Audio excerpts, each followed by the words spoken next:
Are y'all ready? Y'all ready? Can you see? Because we've got statements, and then we have all the way to look at the Griffith. We have at least 2 hours. Okay. Are y'all ready? We are when you are. Yes, sir. Okay.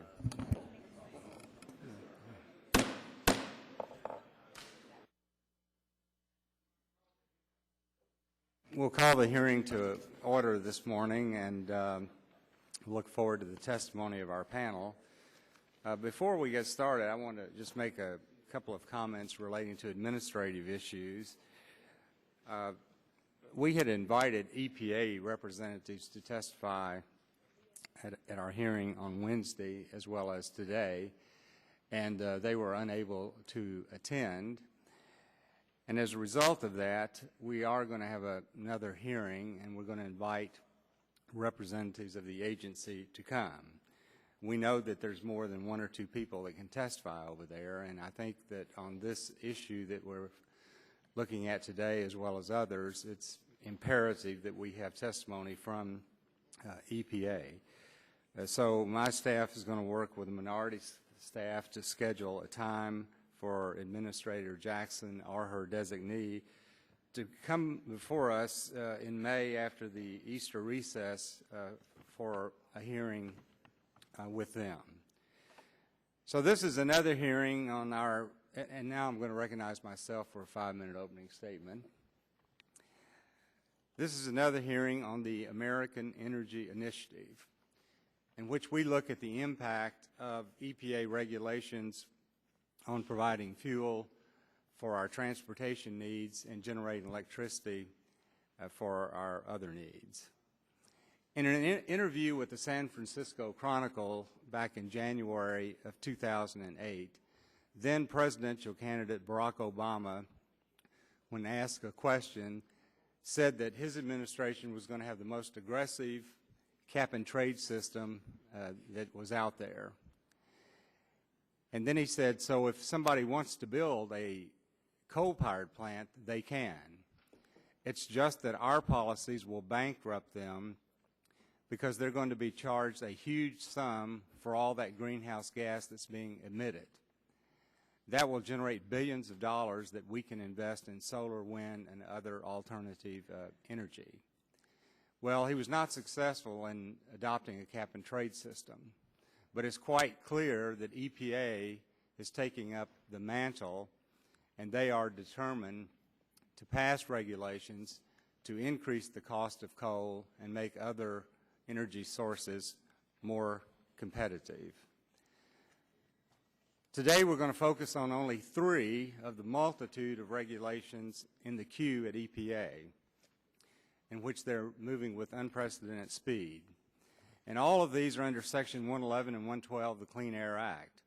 First, we have the utility rule, which affects the HAP standards for new and existing coal and oil-fired electric generating units, and new source performance standards for fossil fuel-fired EGUs.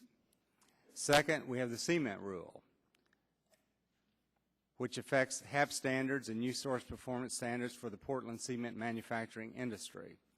Third, we have HAP standards for large and small boilers.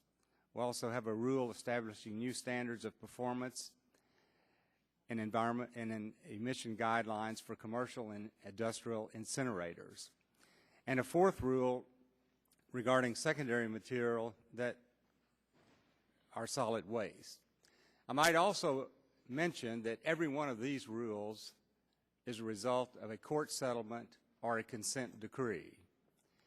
And it's becoming quite clear that lawsuits is the method now being used to regulate at EPA. In fact, just under the Clean Air Act, there are 509 lawsuits pending at EPA.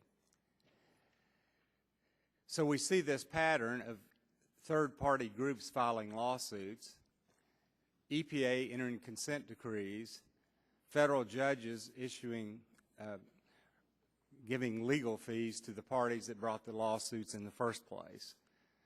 So if there was ever an act that's promoting lawsuits, it's this act. Now, we know from these regulations that plants are going to close. We know jobs are going to be lost. We know wholesale electric rates are going to go up. We know America is going to be less competitive in the global marketplace. And we know that there are some witnesses today who are going to speak in favor of these regulations. And there are those who say these regulations are good for America because it's going to create new industries and create new jobs. And as one of our witnesses said, that may be true sometime in the future, but we know with certainty it will eliminate real jobs today and inflate wholesale power rates today, not in the future.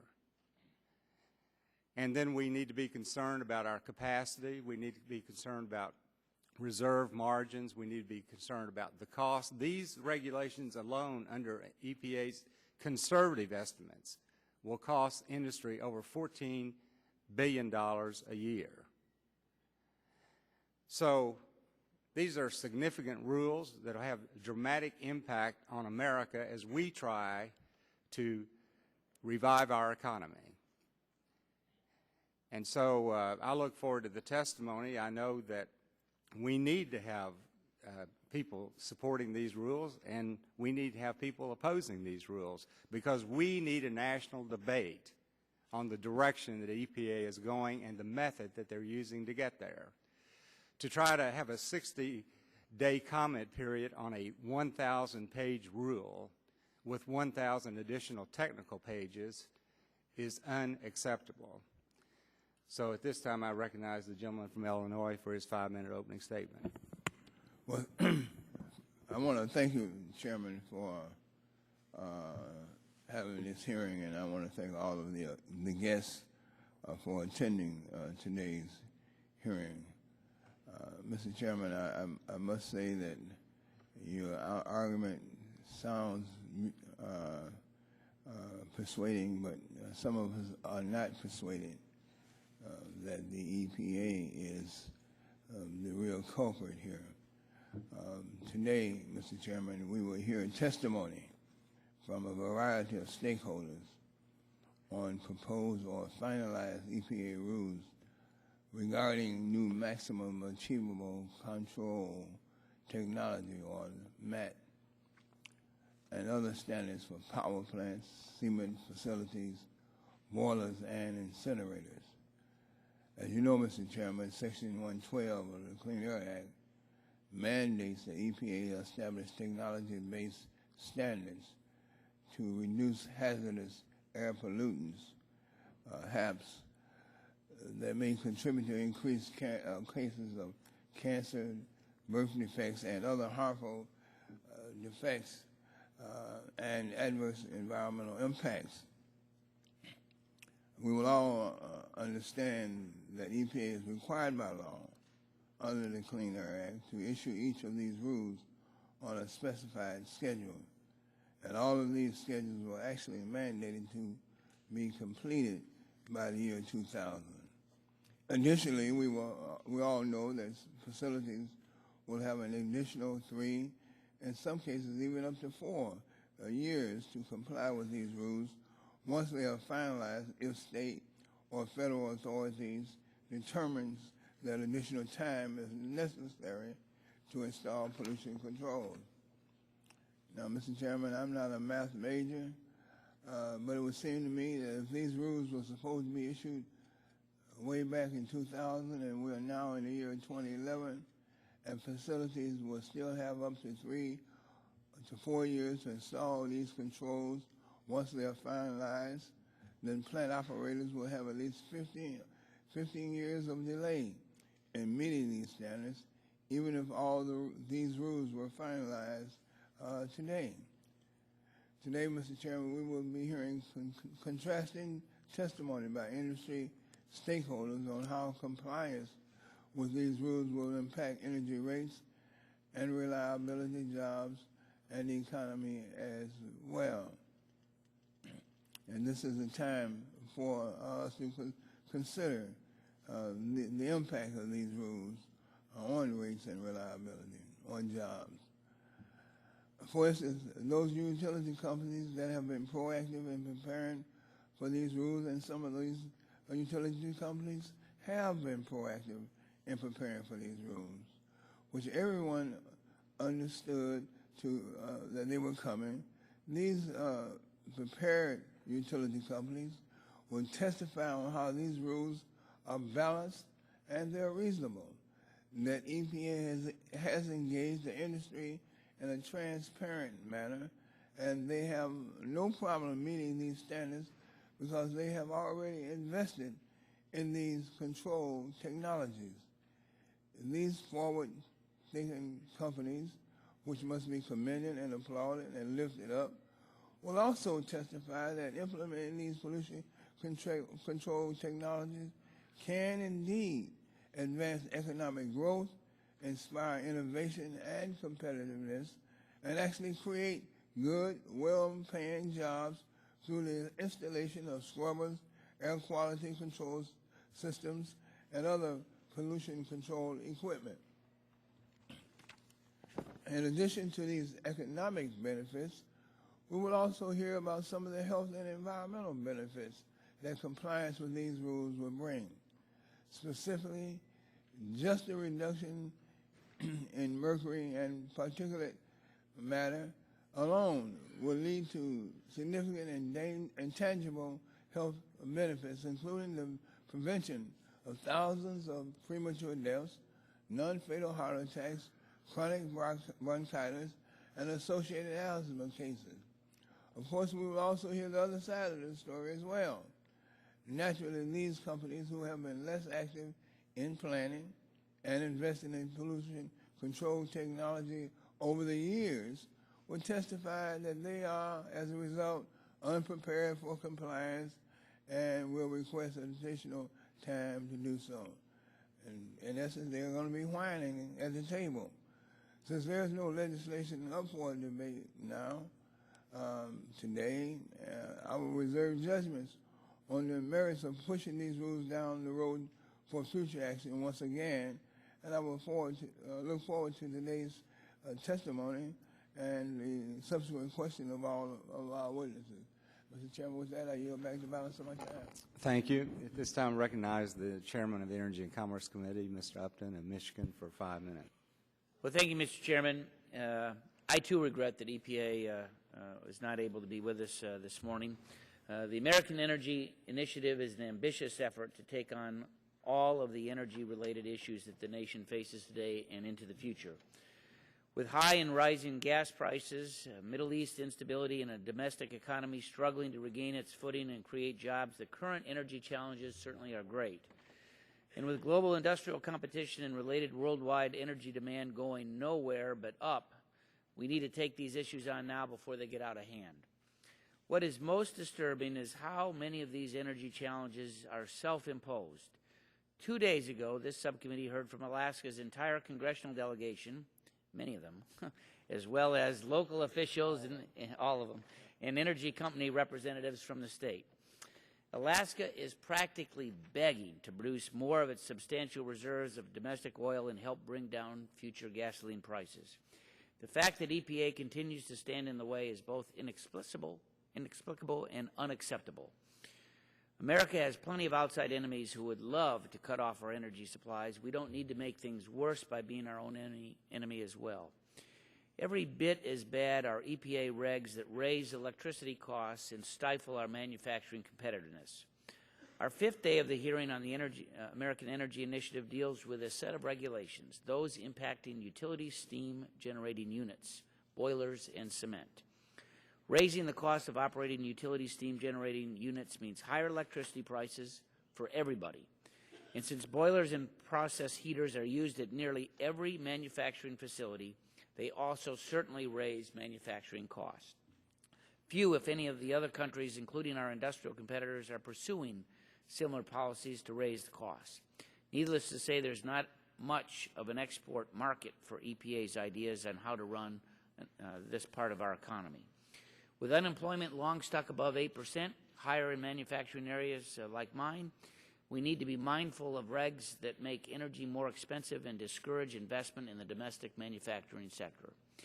Beyond power plants and manufacturers, other facilities with boilers such as universities will face higher operating costs at a time when state governments are hard-pressed to increase funding levels and tuition bills that are already way too high for most students to pay.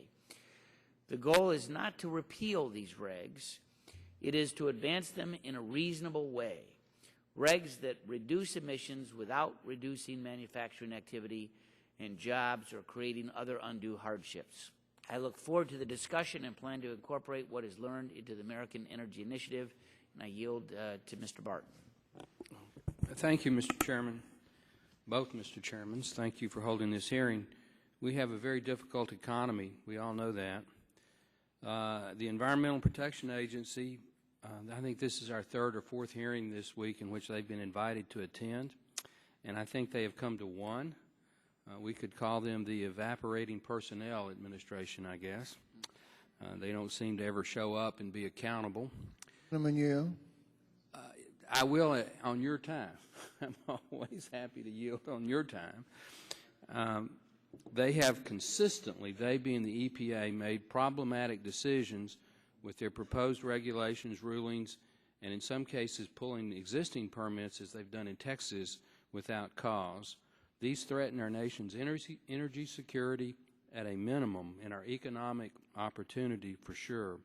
The regulations that EPA is proposing, that is the subject of this hearing, will decrease reliability in our energy sector, increase the cost of our energy, and kill jobs. The latest and greatest scheme to regulate the hazardous air pollutants from power plants under the Clean Air Act Section 112 will amend the new source performance standards with regards to the new Utility Maximum Achievable Control Technology, or MACT, some people call it Big MAC standards. This would cause an adverse effect on coal and oil electric generating plants throughout our country. The EPA seems to be going after a number of different industries, but it is apparent to me that they are actually attacking the most prevalent economical resource for energy resource generation in the United States, and that's the coal industry. The timeline that EPA is proposing is unworkable, unreasonable, and uneconomic. Their statistical data are skewed. They base their proposal on the average of the 12% best performing plants in the country. The results do not reflect the real-life activity of existing power plants across the nations. With so many compliance factors involved, no one plant can possibly expect to comply with all of the MAC limits on all modes of operations. To comply with the EPA's utility MAC proposal, it will cost $11 billion annually across the electric generation industry. Cement is an additional $1 billion. Under the boiler rules, $2.3 billion is indicated by the EPA in cost to the refinery industry. If you add that up, that's almost $14 billion, Mr. Chairman. And finally, last but not least, I do find it troubling that Lisa Jackson, once again, is a no-show at a very important hearing that she's had every opportunity to be in attendance. The MAC truck is about to run us over all, and she's not even here to comment on the proposed regulations. With that, I yield back, Mr. Chairman. Thank you very much. Mr. Waxman's on his way. He's been delayed, so he'll have a 5-minute opening statement when he gets here. But in the meantime, I want to introduce our panel. We do appreciate all of you coming to help us examine in a more thorough way the implications of these regulations. We have Mr. Tom Fanning, Chairman, President, and CEO of Southern Company. We have Mr. Anthony Early, Executive Chairman, DTE Energy. We have Mr. Michael Bradley, Executive Director of the Clean Energy Group. We have Mr. Paul Kempf, Director of Utilities at Notre Dame University, or University of Notre Dame. We have Mr. John Walk, who's the Senior Attorney and Clean Air Director for the Natural Resources Defense Council. We have Mr. Dirk Kroskop, Vice President, Safety, Health, and Environment at Mead Westvaco Corporation. And we have Mr. Aris Papadopoulos, President and CEO of Titan America. I want to thank all of you for being here. We have one vote on the House floor right now. We like to start these hearings early so we don't be interfered with by votes. So we have one member going over to vote. He's going to come back. But in the meantime, we'll go on and get these opening statements going because we want to get them in the record. So, Mr. Fanning, I'll recognize you for 5 minutes for your opening statement. Thank you. Chairman Whitfield, Ranking Member Rush, and members of the subcommittee, thank you for inviting me to testify today. Southern Company is the leading energy supplier in the southeastern United States and one of the largest generators of electricity in the nation. We work hard every day to assure that our customers have access to reliable and affordable power. Like the rest of our industry, we are committed to working with our communities, stakeholders, and our customers to continue reducing our environmental impact. That is why Southern Company in recent years has invested over $8 billion in environmental controls and intends to spend up to $4.1 billion to comply with existing, revised, or new rules over the next 3 years. We are glad that you are examining and discussing the Utility MACT rule that EPA recently proposed. We are very concerned with this proposal and believe that if adopted, it could put the reliability and affordability of our electric supply at risk. The rule would impact plants responsible for nearly 50% of total electricity generation. It would impose an unrealistic 3-year timeline for compliance at a time when the industry is laboring to comply with numerous other mandates. The result could be to reduce generating capacity below the minimum required to provide reliable service and also cause electric rates to substantially increase. However, we believe these risks can be reduced or avoided by moving forward on a reasonable schedule that reflects industry experience and the challenges of upgrading the nation's generating fleet. I have 4 points for you today. The first is that the timeline for this rule is unreasonable. The agency has proposed to allow only 60 days to comment on one of the most burdensome and expensive rules that is ever put forward. We looked at 9 other less complex environmental rules and found that EPA has allowed between 120 and 180 days for comments on each of them. This is nearly a 1,000-page rule with nearly 1,000 more pages of technical supporting documents. 60 days is plainly inadequate for the industry to analyze this rule and its effects and to offer meaningful comments. But even a greater concern is the 3-year compliance period that would follow this particular MACT rule. A study conducted for the Edison Electric Institute by ICF concluded that for U.S. by 2015, over 80,000 megawatts of scrubbers and over 160,000 megawatts of fabric filter baghouses will be required to be constructed. Almost 80,000 megawatts of current coal capacity will retire and have to be replaced. As the CEO of a company that has installed more pollution controls than any other utility, I tell you that this cannot be done in 3 years. That leads to my second point, which is that this rushed timeline could put the reliability of the nation's electric generating system at risk. A major challenge of complying with these new rules is ensuring adequate reserve margins. That is, the generating capacity that is available during times of high demand or during interruptions of service from baseload plants. According to Bernstein Research, the impact of the Utility MACT rule on smaller plants will cause regional capacity margins to plummet by 7 to 15 percentage points into the single digits in some regions. Other studies have reached similar conclusions. The result will be a greater risk of power outages. My third point is that the rushed timeline will also impact electricity affordability. The construction of the massive numbers of controls that I mentioned, plus the cost of replacing the coal plants that will retire, will require utilities to spend as much as $300 billion by 2015. This huge cost will certainly show up in customers' power bills and will threaten jobs and any economic recovery. My fourth and final point is that there is a better way to continue to improve our environmental performance while protecting our customers' reliability and jobs. We need a realistic compliance schedule based on historical experience that allows us to retrofit existing plants and to begin work on any replacement capacity. A realistic schedule would allow upgrades to be made in an orderly fashion without placing reliability in jeopardy or imposing undue additional cost increases on our customers. To conclude, We believe that the utility MAC proposal on its current schedule and in its current form puts at risk the reliability and affordability of power in the United States. These risks can be reduced by extending the rulemaking schedule and the timeline for compliance. During that time, we can work to improve and refine the proposed rule and simultaneously better prepare for any changes in our generation fleet. This is a common sense solution that all stakeholders should be able to support. I thank the committee for holding this important hearing today and giving me this opportunity to testify. I look forward to any questions you might have. Thank you, Mr. Fanning. Mr. Early, you're recognized for 5 minutes. Thank you, Mr. Chairman and members of the subcommittee, for the invitation to address a subject with critical implications for the future of our industry and your constituents, the customers that we serve. Sometimes we focus too much on what we disagree with, but I want to emphasize one thing that we all should be able to agree on, and that's the importance of a reliable and affordable electric system.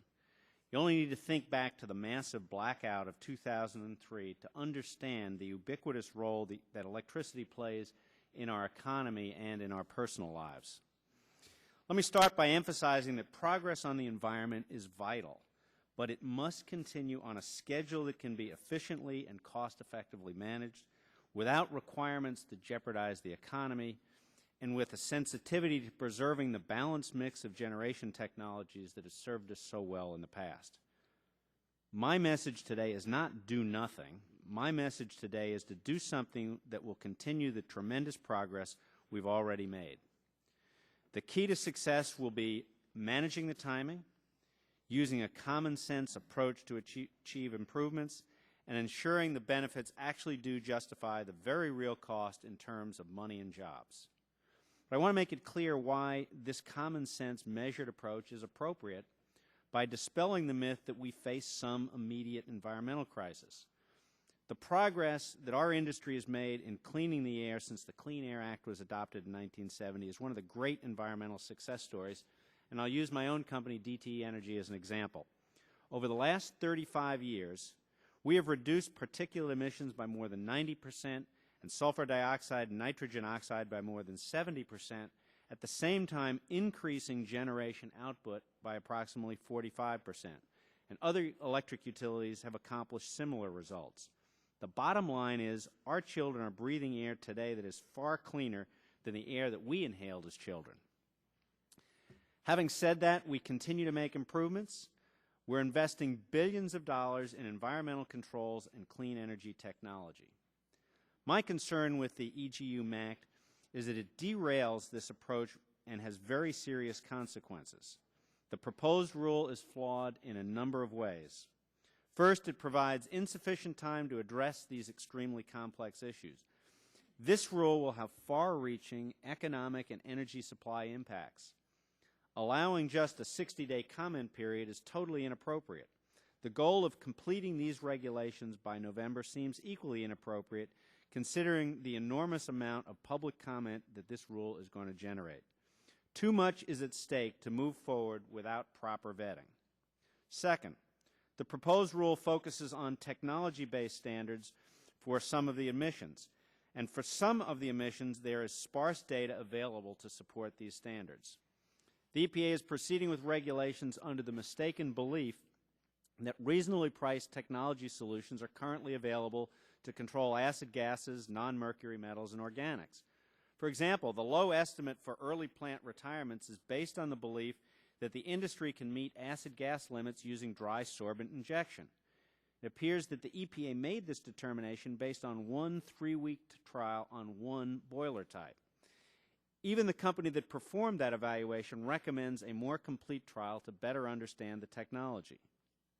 I can't think of any business that would be willing to invest millions or billions of dollars on a single 3-week trial that may or may not be applicable to the entire U.S. coal fleet. The third and most troubling flaw of the proposed rule is choosing not to pursue health-based standards. The EPA is committing our customers to funding billions of dollars in technology investments without knowing the potential health implications and without serious consideration of the ramifications to the economy and ultimately to the public. EPA's own analysis concludes that reducing the emissions covered by the rules offers only minimal health benefits. Almost all of the benefits they assign to these regulations is associated with the expected coincidental reductions in particulate emissions, something that's already regulated under another part of the Clean Air Act. Even if EPA is right about available technology, can we afford to spend billions of dollars when we have no solid understanding of whether it's going to be worthwhile or not? Whether a conscious decision or not, the regulations will have the impact of driving companies to retire significantly more of their older coal-fired units than EPA estimates. With plant closings, lost jobs, and lost tax base at stake, we must be prudent in our decision-making, particularly in this economy. In closing, I'd like to stress that our end goal is the same: continued progress on the environmental front. I ask that you ensure that there is sufficient time for EPA to make sound decisions, to understand whether a health-based standard would reduce the real impacts on our customers and the economy, and to evaluate the adequacy of control technologies so we don't unnecessarily undermine the viability of a diverse energy mix. This approach has served us well in the past, and it will continue to serve us well in the future. Thank you. Thank you, Mr. Early. Mr. Bradley. Good morning, Chairman Whitfield. You need to hit that mic button down below. Good morning, Chairman, Ranking Member Rush, and members of the subcommittee. My name is Michael Bradley, the Executive Director of the Clean Energy Group. I'm testifying today on behalf of the Clean Energy Group's Clean Air Policy Initiative, a coalition of electric power companies. The member companies are some of the nation's largest generators of electricity, serving nearly a fifth of all U.S. electric customers. On behalf of my member companies, I appreciate the opportunity to speak with you today and offer the following observations on the proposed utility toxics rule. The rule provides the business certainty required for the industry to move forward with capital investment decisions. The proposal, while not perfect, is reasonable and consistent with the requirements of the Clean Air Act. The electric sector overall is well positioned to comply. The Clean Air Act provides sufficient time to comply, as well as the authority to accommodate special circumstances where additional time is necessary. There should be no surprise that EPA issued this rule. Since 2000, the electric industry has known that hazardous air pollutants would be regulated under the Clean Air Act. Now, over a decade later, EPA is under a court-ordered deadline to finalize the rule by November. Additionally, EPA conducted an extensive data collection effort with the cooperation of industry to ensure that the standards were based on real-world operating experience. The proposed standards are not as burdensome as some electric sector members anticipated. In fact, if there was any surprise, it was the degree of compliance flexibility proposed by the rule. For example, the proposal includes work practice standards for dioxins rather than emission limits, surrogates for certain hazardous air pollutants, as well as the ability to average among units at a facility. We are evaluating specific technical issues with the rule that we think need to be addressed, but we expect continued engagement with EPA will lead to a final rule that is both balanced and flexible. The technologies to control hazardous air emissions, including mercury and acid gases, are commercially available. Also, the industry has extensive experience with installation and operation of these controls. Companies will generally have 3 years to comply once the rule is final. We believe that the vast majority of generating units can meet this schedule for several reasons. First, to their credit, many companies have installed major components of pollution control systems that will be required to comply. For example, 60% of the nation's coal capacity has already been retrofit with scrubbers. We are not starting from scratch. Second, EPA allows compliance flexibility in the rule by allowing power plant owners to average their emissions across all the boilers at a facility. Almost 20% of coal capacity that currently lacks scrubbers is co-located at plants with existing scrubbers with the potential to average. Third, historic experience shows that the industry has the capacity to install a large number of pollution control systems in a relatively short period of time. Between 2008 and 2010, the industry installed about 60 gigawatts of scrubbers and 20 gigawatts of advanced NOx controls. Fourth, most of the control technologies that will be required to comply, like activated carbon injection and dry sorbent injection can be installed in less than 2 years. If a company is unable to comply in time, the Act allows up to 1 additional year to install the necessary controls.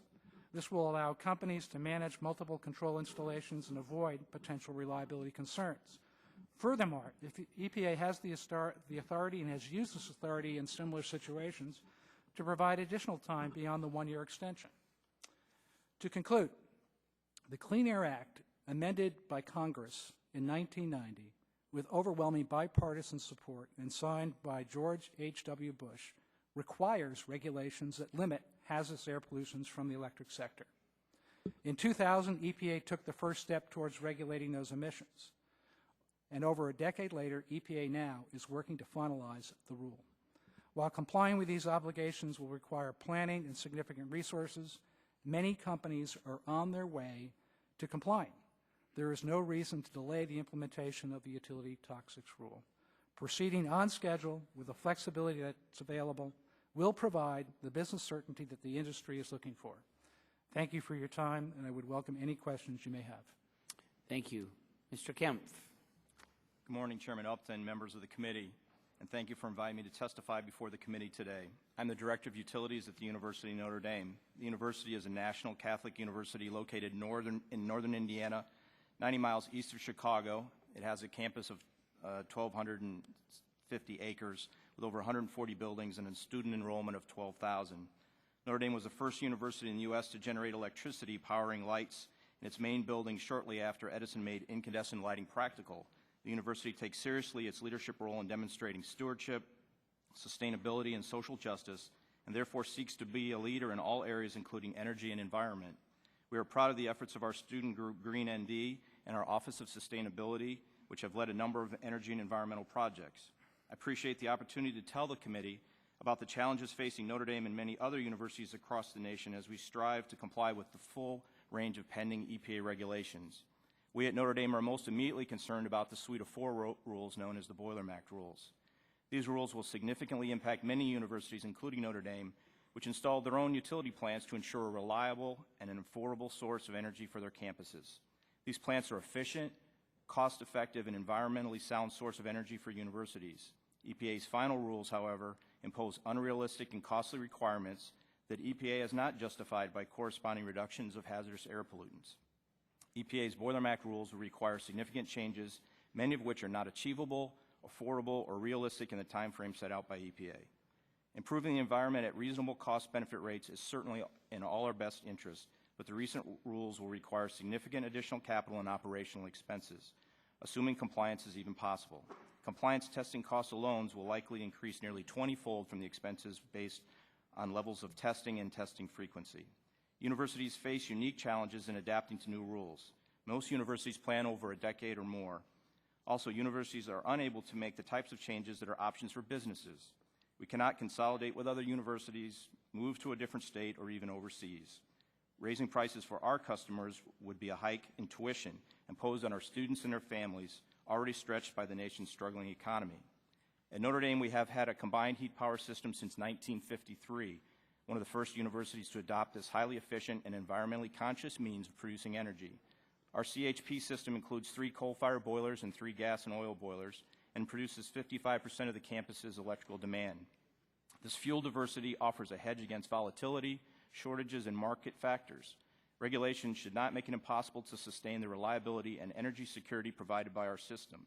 When the original Boilermact rule was issued in 2004, the university upgraded its controls to achieve that regulation. But then the Boilermact rule was vacated by the courts. The university was left to decide whether to proceed with its $20 million investment in pollution control equipment or halt the project. We decided to complete the project and achieve emission reductions. We were left to see whether our new system would be sufficient to comply with the EPA's revised Boilermact. Now, nearly 4 years later, we are faced with a revised rule that's patently different from the original rule and one that presents uncertain compliance capabilities for our investment. EPA's capital cost estimate for compliance in the 04 rule was estimated at $500,000 per solid fuel boiler. We spent nearly $7 million to comply with that rule. Now, for a new Boilermact, EPA projects capital costs of $2.2 million per unit. With this wide disparity between EPA projected costs and actual costs, it's difficult to plan. $20 million in a university setting could provide a full year of tuition for 500 students or a full 4-year scholarship for 125 students.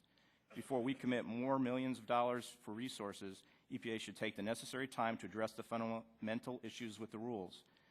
We are not publicly funded. These added costs of compliance are borne directly by our students and their families. We're committed to continuing our tradition of offering an excellent education as economically as possible to our students. Yet with these rules on the horizon, maintaining that tradition is more challenging than ever before. Mr. Chairman, thank you for this opportunity to testify before the committee. I welcome any questions you or other members may have. Thank you. Mr. Walke.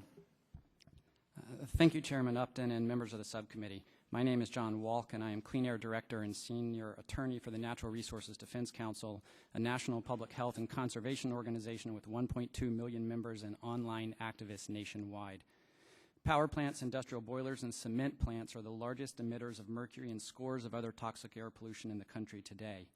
Mercury is a powerful brain poison that damages the developing brains of children and fetuses, lowering IQs and harming motor functions. These polluting facilities emit many other toxic air pollutants as well that cause cancer, heart attacks, strokes, asthma symptoms, and premature deaths. Yet these industrial facilities still are failing to comply with basic Clean Air Act requirements to reduce their toxic pollution over 2 decades after passage of the 1990 Clean Air Act amendments. This inexcusable situation is due to unlawful delays, along with plainly illegal standards by EPA under the prior administration, standards that were overturned in court by unanimous decisions rendered by judges appointed by Republican and Democratic presidents alike. These delays in court decisions resulted in EPA under the present administration inheriting the obligation to repropose and reissue standards that comply with the Clean Air Act and protect the public. Now that EPA has final and proposed mercury and air toxic standards for the 3 industrial sectors at issue today, these standards will deliver enormous benefits in health to the American people. Yet today's hearing is serving as a platform for industry officials to urge the delay of these life-saving mercury and air toxic standards. Members of this committee in recent days have acknowledged they are crafting plans to delay these generationally important health safeguards. If there is one thing for you to remember from my testimony today, it is this: delay would mean more deaths and disease on a truly staggering scale.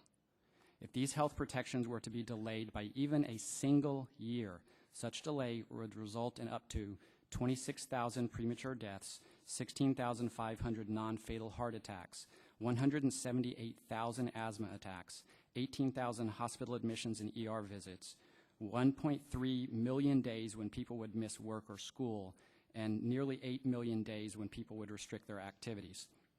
If delay is pursued, I am unaware of any other proposal or legislation to have been entertained in Congress that would inflict this level of harm upon the American people's health in a single year. I respectfully appeal to the members of this committee to be straight with the American people about the deadly consequences of delay. The American people deserve to have these choices put in sharp relief: the choice between enforcing the law and securing these tremendous health benefits every year, or blocking law enforcement and sacrificing public health. Americans have a right to understand how many people will be allowed to die due to the weakening or delay of these health safeguards. How many more pregnant women and children will be poisoned by mercury in their bodies if Congress delays or weakens health safeguards covering these industries? How many additional hundreds of thousands of cases of asthma attacks, heart attacks, and trips to the ER would be permitted to occur? Before Congress even considers setting the country on this course, I urge you to convene legislative hearings not with lawyers, lobbyists, and corporate executives, but with doctors, nurses, and respiratory therapists. Please invite a panel with a pregnant mother-to-be, a religious leader, and a specialist in neurotoxins to discuss the impacts of delayed cleanup on the most vulnerable in our care, the more than 300,000 newborns each year in the U.S. that may have been overexposed to mercury in utero, increasing their risk of neurodevelopmental effects. These EPA rulemakings have been conducted pursuant to clear statutory authorities and court orders following court decisions that vacated and remanded earlier unlawful standards issued by the prior administration for these industries. Indeed, for critics that complain about the concentration of several standards by the current administration during its first 2 years, there's a very simple explanation. EPA under the prior administration violated the Clean Air Act repeatedly over 2 terms. Courts sent those standards back to EPA for correction. The prior administration left office without fixing those standards. And now the current administration must fix the standards to follow the law. We Americans deserve to have our government follow the law, to enforce the law.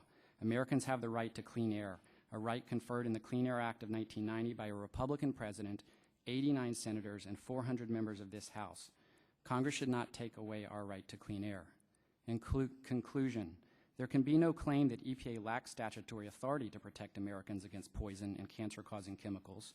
There can be no complaint that EPA is acting too quickly after well over a decade of delay fueled by special interest and lawbreaking.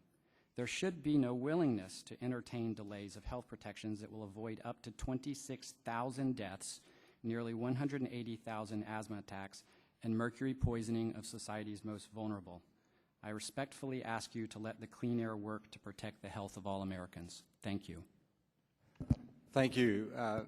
Mr. Grosskopf, you're recognized for 5 minutes. Chairman Whitfield, Ranking Members Rush, and members of the subcommittee, my name is Dirk Krauskopf, and I am the Vice President of Safety, Health, and Environment with Mead-Westvaco. Mead-Westvaco is a global leader in the packaging industry, producing high-quality paperboard and plastic packaging, in addition to operating school and office supply and specialty chemical businesses. We operate and market our products globally with approximately half of our 17,500 employees based in the United States. At Mead-Westvaco, we are proud of our leadership in sustainability and our long-standing record of environmental stewardship. Today, I'm here representing Mead-Westvaco. However, we are also members of a number of organizations that represent manufacturers whose members share concerns similar to those that I'm expressing today on behalf of Mead-Westvaco. I would like to thank you for the opportunity to discuss the challenges that manufacturers face from the Boiler Act and other related rules. We applaud this subcommittee for your commitment to ensuring that laws are implemented in a reasonable and fair manner. Environmental legislation has produced significant improvements in air and water quality over the past several decades, and improvements year over year continue. What has also changed, and at an increasing pace in recent years, is the global nature of our businesses. Today, many businesses, including Mead-Westvaco, compete globally. We must produce cost-competitive products that can be sold into global markets. We must compete against products from overseas. We must compete in global markets for the capital required to meet regulatory demands and hopefully still be able to grow our businesses. A key issue for the committee's consideration is the cumulative effect of many new regulations which are confronting manufacturers like Mead-Westvaco nearly simultaneously. Paper and wood products manufacturers are facing over 20 major regulations from EPA's Clean Air Act program alone. The pace and volume of regulation is not sustainable, not only for the regulated community, but also for the government. I have attached a diagram to my written testimony that shows the clean air regulations in the pipeline that will affect forest products manufacturers. This picture gives you an idea of the regulatory train wreck from just one EPA program, and it doesn't even take into account the hundreds of other regulations we must comply with every day. As detailed in my written statement, this regulatory environment increases our costs, makes us less competitive on a global basis, and ultimately results in lost jobs. The forest products industry, like so many other manufacturers, has been hit hard by the economic crisis. Since 2006, when the housing downturn began, the forest products industry has lost 31% of its workforce, nearly 400,000 high-paying jobs, largely in small rural communities that can least afford to lose them. The closure of a mill in a small town has a severe ripple effect when that mill is the largest employer and a major contributor to local taxes and community programs. Here are the few of the many regulations we are concerned about. EPA's recently finalized Boiler Act rules will cost our industry well over $3 billion and continues to ignore what real-world best-performing boilers can achieve. And while Congress authorized EPA to adopt a health-based approach to target controls for certain emissions below the health threshold, EPA decided not to use this authority and reverse its previous precedent. EPA is also considering redoing the Pulp and Paper Act issued a decade ago, even though MACT is supposed to be a one-time program. And this could add another $4 billion in capital costs beyond Boiler Act. The National Ambient Air Quality Standards Program has greatly reduced emissions of criteria pollutants, yet further tightening is underway. Even before the latest ozone standard is fully implemented, EPA is tightening it still further, 2 years ahead of the statutory schedule. Collectively, the revisions of all the National Ambient Air Quality Standard rules could cost the forest products industry over $8 billion in capital costs. These constantly changing air quality regulations impede rational, long-term decisions about capital spending, particularly for projects that do not return profits to the bottom line. So what are we asking? Well, we applaud the subcommittee's effort to address the impacts of EPA regulations, and we believe Congress needs to act. As you know, EPA requested from the court an extension of the deadline for finalizing the Boiler Act rules to get them right. The court did not grant this request. we would respectfully request that Congress act to stay the final Boilermack rules until EPA does get it right, reset the date for defining new sources, allow facilities more time to comply, clarify that renewable and recyclable materials are traditional fuels, and ensure that the rules are achievable and less burdensome.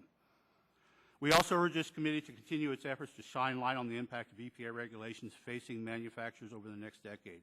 The threat of continued erosion of global economic competitiveness of the United States is real. Improving the transparency and analysis of the impacts of regulations on the United States is critical to a future healthy and robust economy. In summary, we know that the current wave of pending new regulations is unsustainable.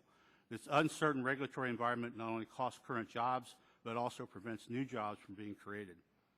The tangled web of rules impedes investment and too often leads to the decision not to invest, or companies simply invest overseas. Others roll the dice, hoping today's rules won't change by the time their project is completed. Investments in energy efficiency projects, mill modernization programs, and new biomass boilers already have been affected by rules such as Boilermack.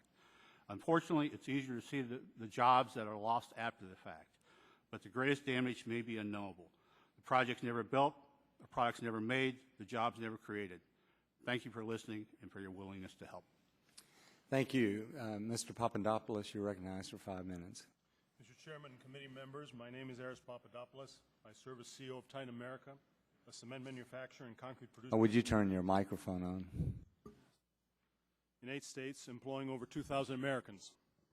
I presently chair the Portland Cement Association that represents 97% of U.S. cement capacity in nearly 100 manufacturing plants in 36 states and distribution in all 50. Cement is to concrete what nails is to wood. It is the glue that holds together our bridges, roads, dams, schools, and hospitals. At $6.5 billion combined revenue, we're a relatively small industry, but without us, the entire trillion-dollar construction economy would come to a halt. Without cement, our already deteriorating infrastructure would continue to degrade to unsafe levels, along with our communities and quality of life. The Great Recession hit our industry hard. Cement demand dropped in half. Profitability has been wiped out. Yet we sought neither handouts nor bailouts. We cut costs, which sadly included more than 4,000 jobs. What remain are 15,000 well-paying jobs with average compensation of $75,000 and a high representation of minorities. This is a dynamic industry. In its century-long history, cement producers have demonstrated commitment to continuous improvement and environmental stewardship. Many of our facilities have existed for over half a century, and we have never seen any empirical data of the health impacts that Mr. Welke referred to. In fact, the only proof that EPA has presented are computer-generated models that only have helped to generate more fear. In the decade prior to this recession, it invested tens of billions of dollars modernizing and expanding facilities with state-of-the-art technologies that significantly cut energy intensity. Today, the U.S. has a world-class cement industry, which recycles 12 million tons a year of industrial and urban byproducts like tires, fly ash, and wood chips that otherwise would be landfilled. However, recent regulations put all this at risk. At a time our industry is crippled by recession, the EPA has bombarded us with multiple regulations that we believe both undermine economic recovery and damage the long-term environment. Several rules in particular pose immediate danger to the industry. Referring to their acronyms, NESHAP with a 2013 compliance deadline and SISWI plus a companion redefinition of recycled materials threaten to destroy the industry's recycling success story. NESHAP would cause 18 cement plants to shut down during the next 2 years. This rule, as written, is technically and economically unachievable. In fact, setting standards demanded by no other country in the world, even advanced European countries. The net result will be reduction of domestic capacity. When the market demand recovers, it will be met by imported cement. This means losing thousands more American jobs. Furthermore, shifting production overseas to places that have far lower standards than ours increases emissions. Emissions that EPA itself admits will eventually travel to and fall in the U.S. EPA needs to wake up and stop treating our industry as if we are utilities, realizing that we are not assured a return on capital and production can move overseas. These regulations represent a hidden tax imposed on domestic production. PCA recently completed a study analyzing the impacts of EPA rules and concludes that NESHAP and SISWI rules impose a combined compliance burden of $5.4 billion in the next 4 years, equal to 85% of the industry's total annual sales. while increasing production costs by 20%. NESHAP insists we will force almost 25% of U.S. plants to shut down. We could lose an additional 4,000 jobs. Assuming economic recovery through 2025, reduced capacity will raise foreign imports to 56% of U.S. consumption. These EPA rules make investing in the U.S. unattractive to overseas. In the end, neither the economy nor the environment win. American jobs and investment are lost, while more pollutants are emitted offshore. Less recycling leads to more landfilling. Dependence on foreign cement follows the road of dependence on foreign energy. The combined effects of increasing global demand for construction materials and cement being more cumbersome to import than oil will mean that shortages and price volatility become more common. This could hurt the entire construction economy with impacts on infrastructure, housing, commerce, and jobs. As to infrastructure, I'd like to share with you some positive news. Recently, life cycle assessment research by MIT confirms that cement and concrete can play a key role in mitigating greenhouse gas emissions by building truly sustainable roads and structures. We are the battery in the sustainable infrastructure Prius. It follows that we will want to produce these strategic materials here in the U.S. to the benefit of both economy and environment.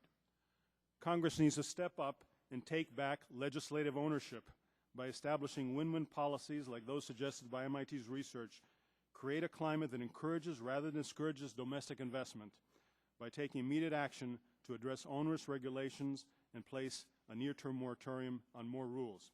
With construction sector unemployment near 30%, Congress must craft legislation that replaces harmful regulations with policies that promote job growth, investment certainty, responsible environmental stewardship, and collaboration.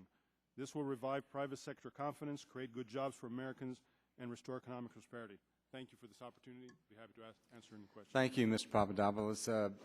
We appreciate the testimony of everyone on the witness on the panel. And Mr. Waxman has come in, so I'm going to recognize him for 5 minutes for his opening statement. Thank you, Mr. Chairman, for recognizing me and for the courtesy of allowing me to give this statement out of the usual order.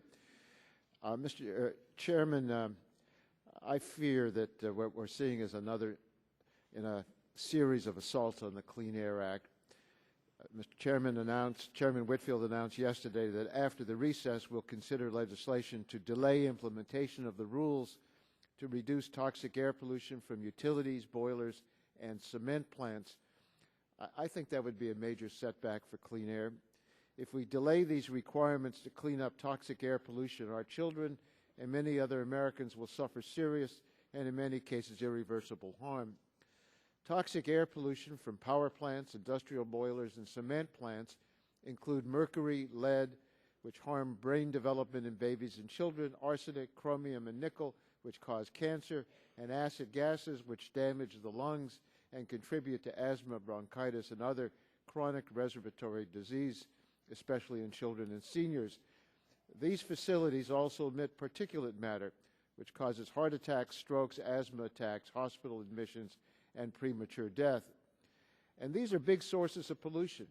Power plants are the largest source of mercury air pollution in the country. Boilers are the second largest source of mercury air pollution. And guess what? Cement plants are the third largest source of mercury air pollution in the country. A few weeks ago, when this committee reported legislation to repeal EPA's authority to reduce carbon pollution, my Republican colleagues argued that they weren't trying to weaken the Clean Air Act. They weren't trying to block regulations to stop toxic emissions, and they really do support clean air. The chairman of the full committee said, and I quote, EPA's ability and obligation to regulate and mitigate air pollutants like particulates that cause soot, ozone that cause smog, carbon monoxide, lead, asbestos, chloroform, and almost 200 other air pollutants would be protected and preserved, end quote. Well, that was last month. This month, they are directly targeting EPA's ability to protect the public from these very pollutants. And let's be clear, delaying these rules will hurt a large number of people, especially children. Cleaning up cement plants will avoid 17,000 cases of aggravated asthma, 1,500 heart attacks each year. Cleaning up boilers will avoid 2,600 and 6,600 premature deaths, 4,100 heart attacks, 4,400 hospital and emergency room visits each year.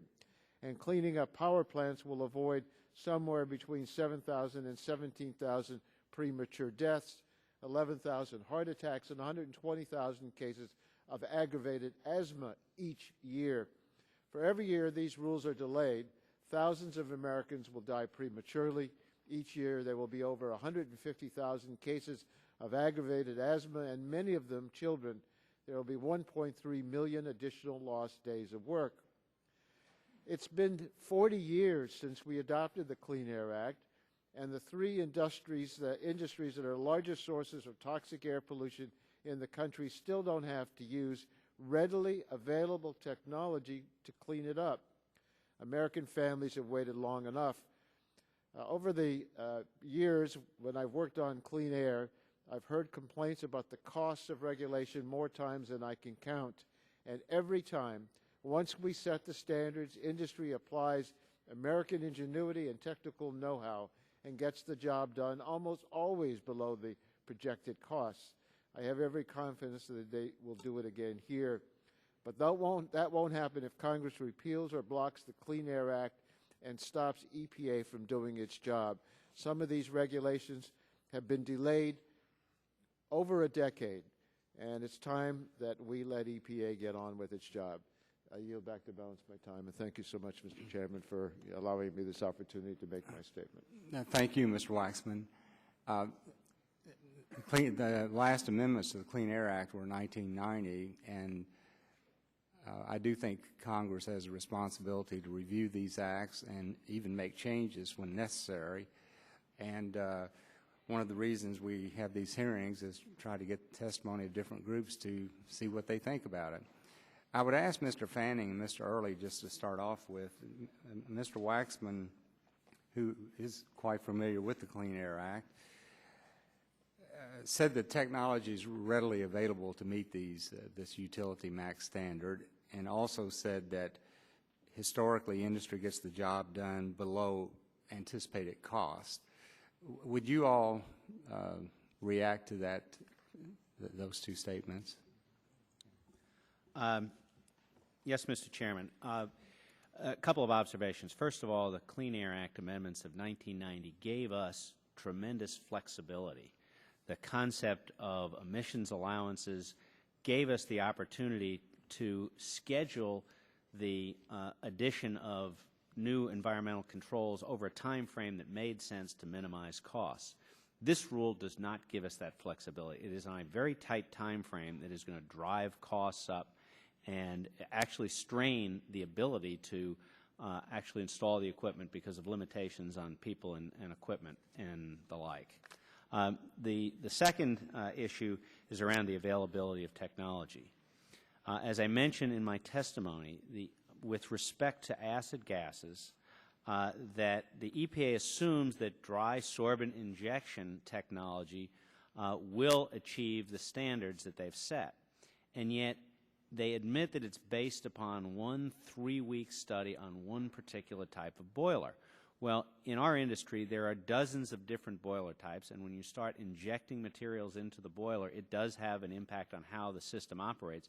And we have no assurance that that technology is going to work. And I don't think it's appropriate to bet millions or billions of dollars on a technology that may or may not work. It doesn't make sense. And that's why time will give us a chance to ensure whether that technology does in fact work or whether those technologies are not going to work and we have to look for something else. Mr. Fanning. Thank you, Mr. Chairman.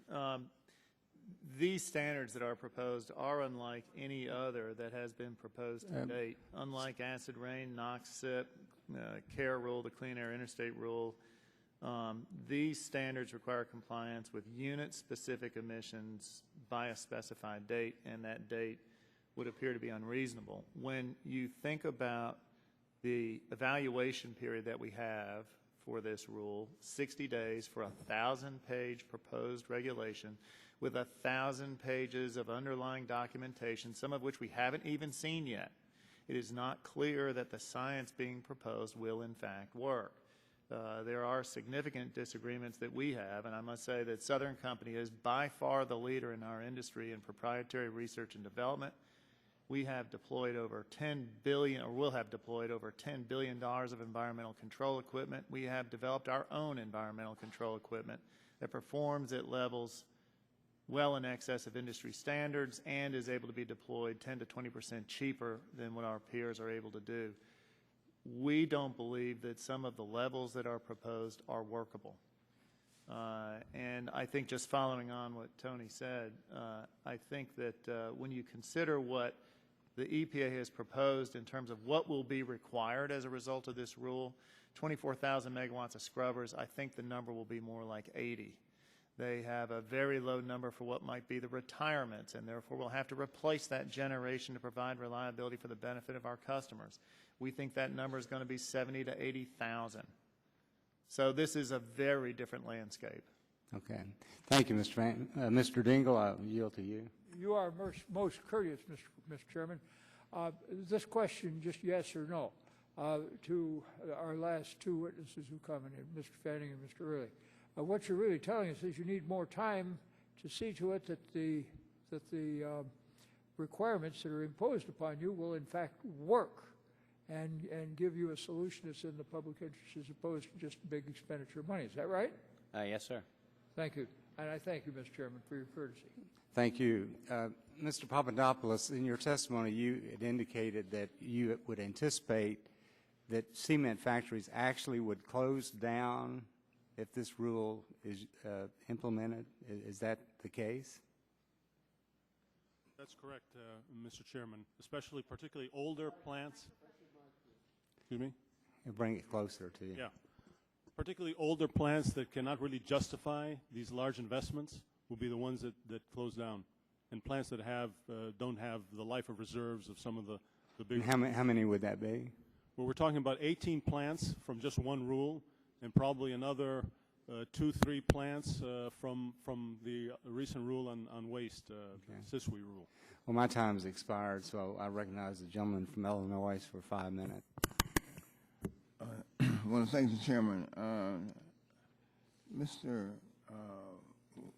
Walker, I think it is. Mr. Fanning, in his testimony, is being quoted as questioning the motivation of your group. Mr. Bradley, Mr. Fanning is being questioned is being quoted as questioning the motivation of your group. And he said, he reportedly said that, quote, some companies see a chance to increase their bottom line through the reduced reliability and higher costs that EPA regulations would produce. Can you speak to the competitive advantage being realized today by companies generating electricity through coal without any environmental control? And secondly, why do your company support EPA regulations to restrict emissions from generating plants? Are you all reaping a windfall here? We've known that these regulations have been coming for over 10 years. Mm-hmm. The vast majority of companies have been planning ahead. The utility industry across the board has taken measures in advance. As I indicated, 60% of the capacity of the coal capability is already retrofitted with NOx emissions. It's been widely deployed. The issue around direct sorbent injection, I think, is a little outdated. We've seen in EPA's database, this is to control acid gases, dozens of sources that have been tested, dozens of plants that have deployed the technology, and we've been real familiar with a couple of plants that have tested the technology and believe it's going to be the key to compliance. The baghouse fabric filter undertakings are going to be extensive, but they're doable. We think a lot of the technology can be deployed in 2 to 3 years, But I have to underscore the fact that every plant is different. Every plant has to be treated with specific engineering and design capabilities. When it comes to reliability and reserve margins, we think the place to go to assess that is the North American Electric Reliability Council.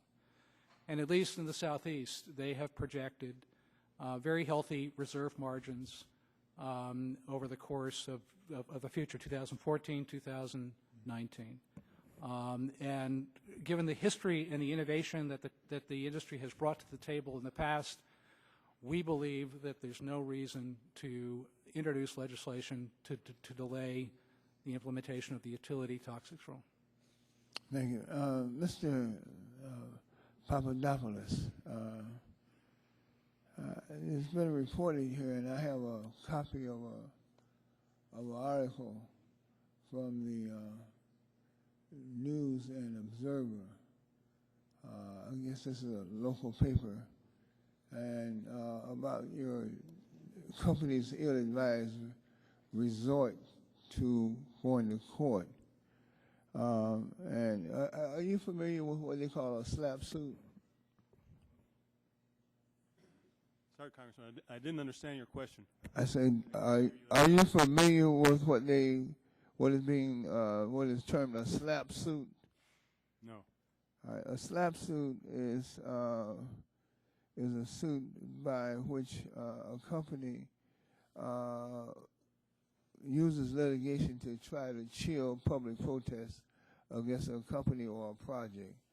I want to bring to your attention a report that your company sued a pediatrician, Dr. Hill, and a mom, Ms. Kane Darrell, over statements they made opposing a proposed Titan plant near Wilmington, North Carolina. As I understand it, Ms. Darnell repeated allegations that had been published in the press, and Dr. Hill said that some people would get sick and some would die if the plant was built. They made these statements at a county commissioners meeting a year earlier. At the time they spoke, Titan's permit application said the plant would emit almost 1,500 tons of SO2, over 2,000 tons of NOx, and about 350 tons of fine particulates. What do you say about this suit? Honestly, I can't understand what you're saying, Congressman. What is your question? Maybe. Well, my question is, do you believe in the Constitution? Excuse me? Do you believe in the Constitution? Of course. Do you support the Constitution? Did you ask if I swear to the Constitution? Do you support the Constitution? Support, yes. Yes.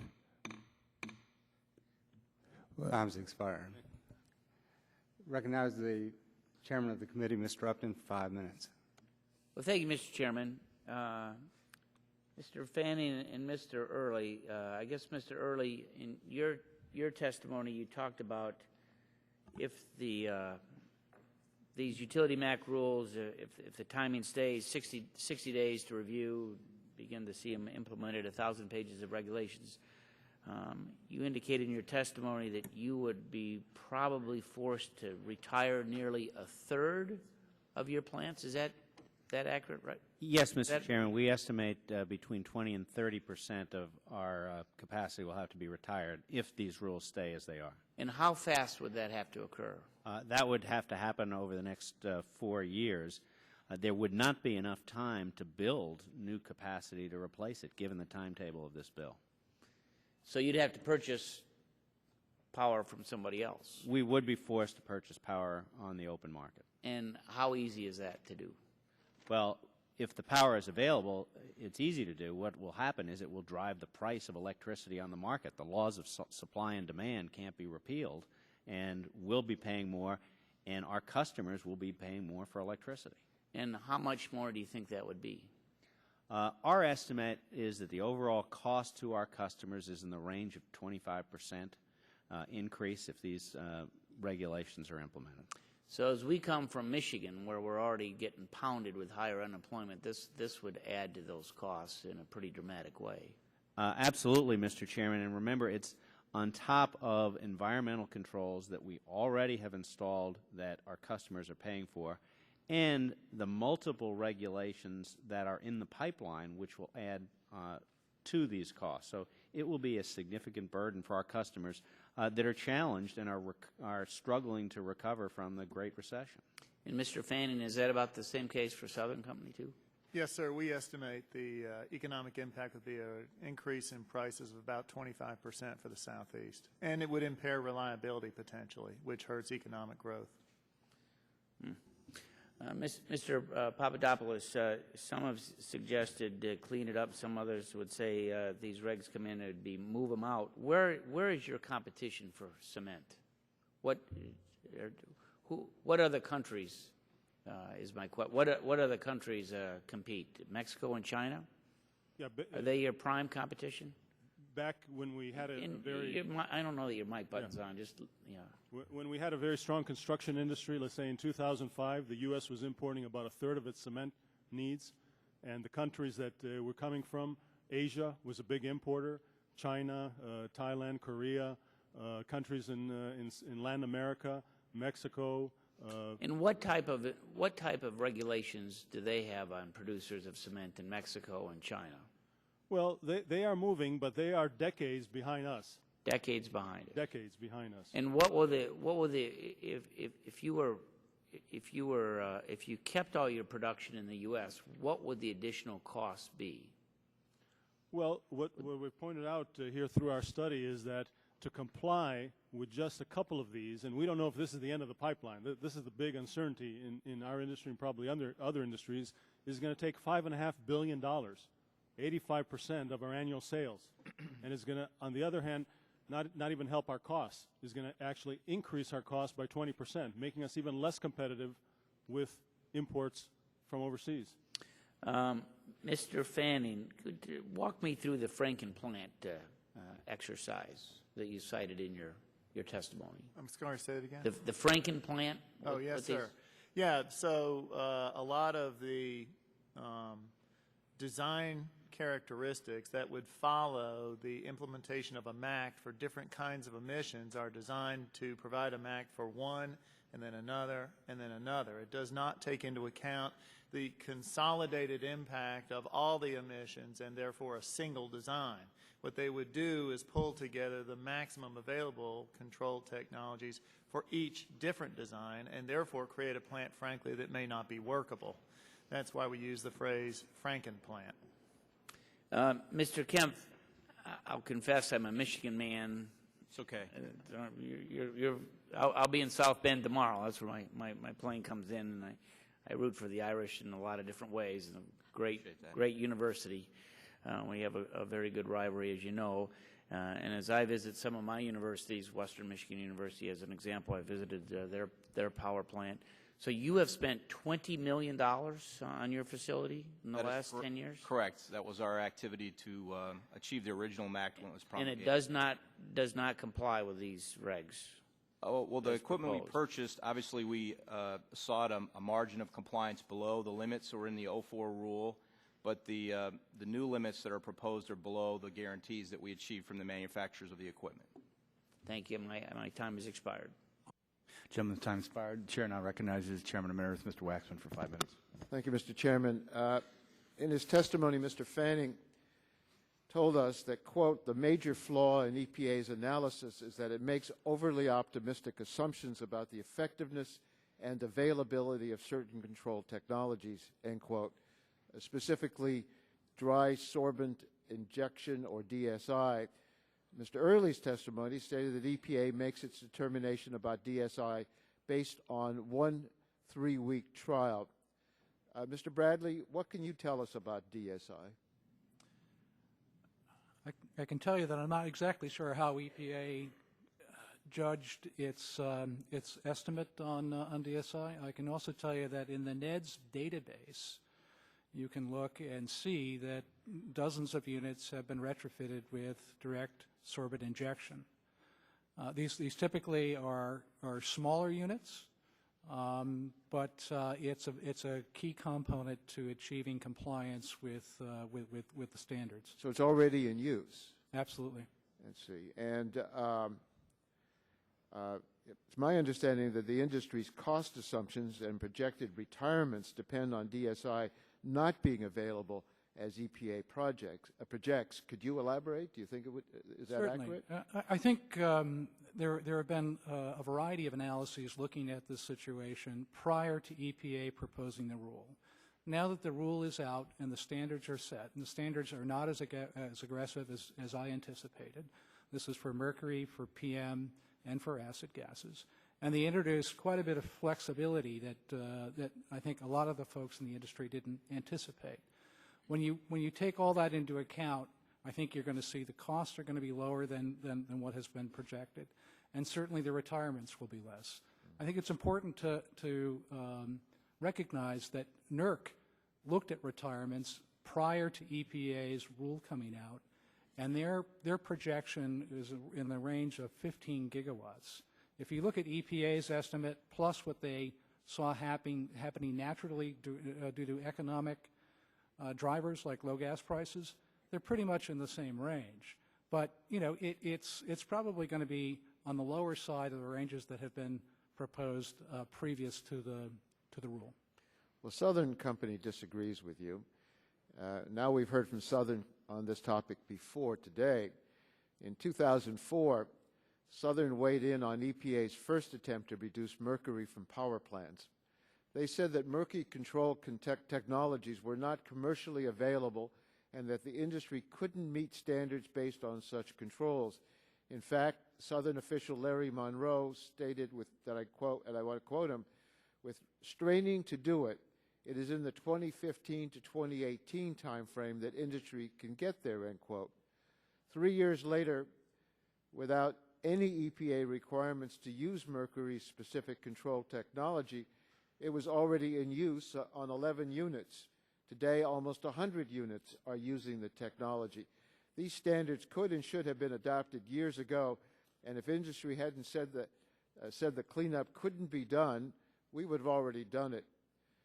Mr. Walke, can you explain how these rules have been delayed? Why have we seen delay after delay? Yes, Congressman Waxman. The rules were delayed in the 1990s due to lateness in carrying out steps that Congress had demanded in the 1990 amendments to report to you all about the dangers of toxic pollution from power plants. But then EPA Administrator Browner in 2000 made a finding that should have required those standards to be adopted to go into effect about 4 years later.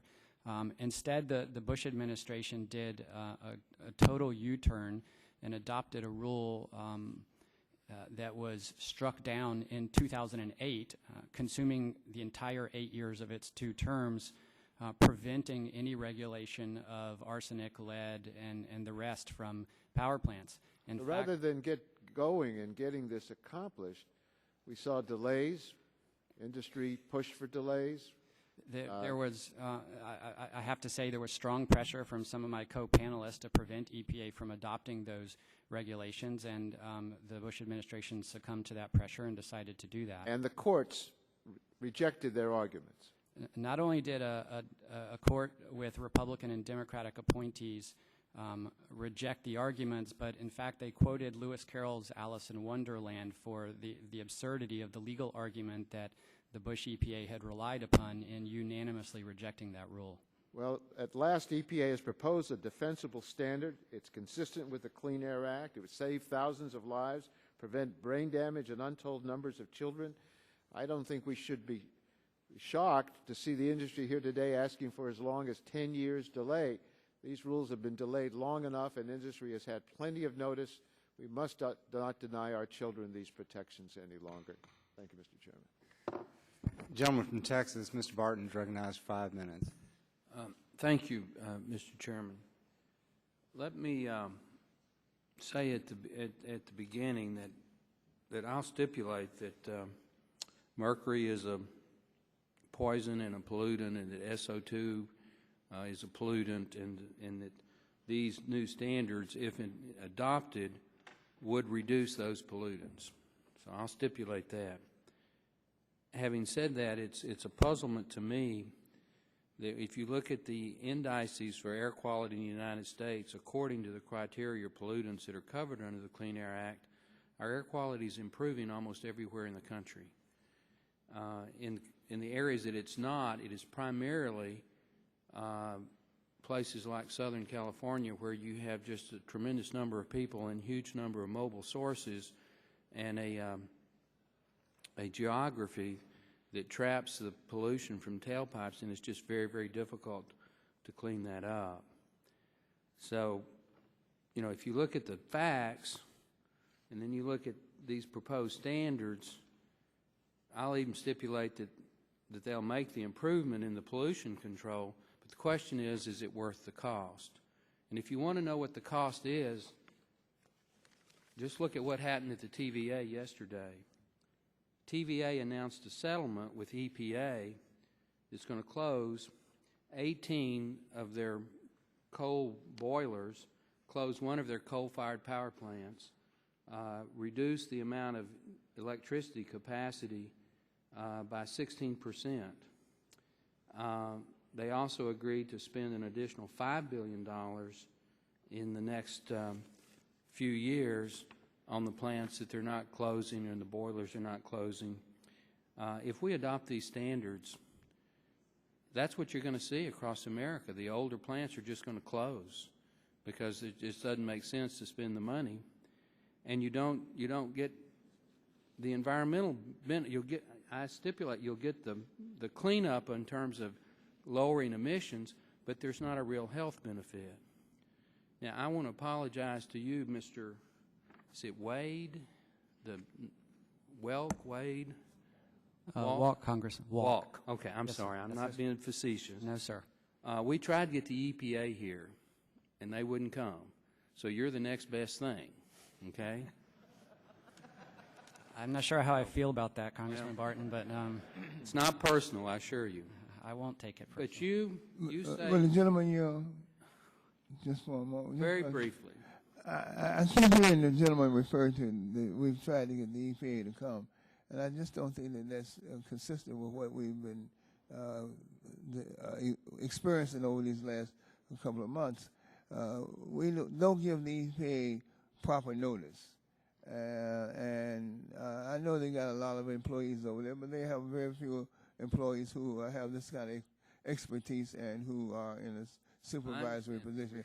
That's the reason why Chairman Waxman and I invoked. Well, they've had since November, the first Tuesday in November, to get ready, Mr. Rush.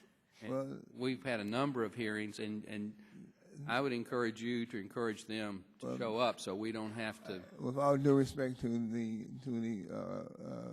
Chairman Emeritus, even the members on our side, sometimes we are noticed at the last minute, so we have to scramble.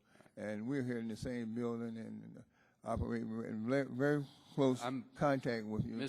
Sometimes we have to reclaim my time, and I would ask unanimous consent for 3 additional minutes, or at least 2. I don't know how long Mr. Rush took, but I have some pretty important questions I'd like to ask. I have no objection. Without objection. Okay.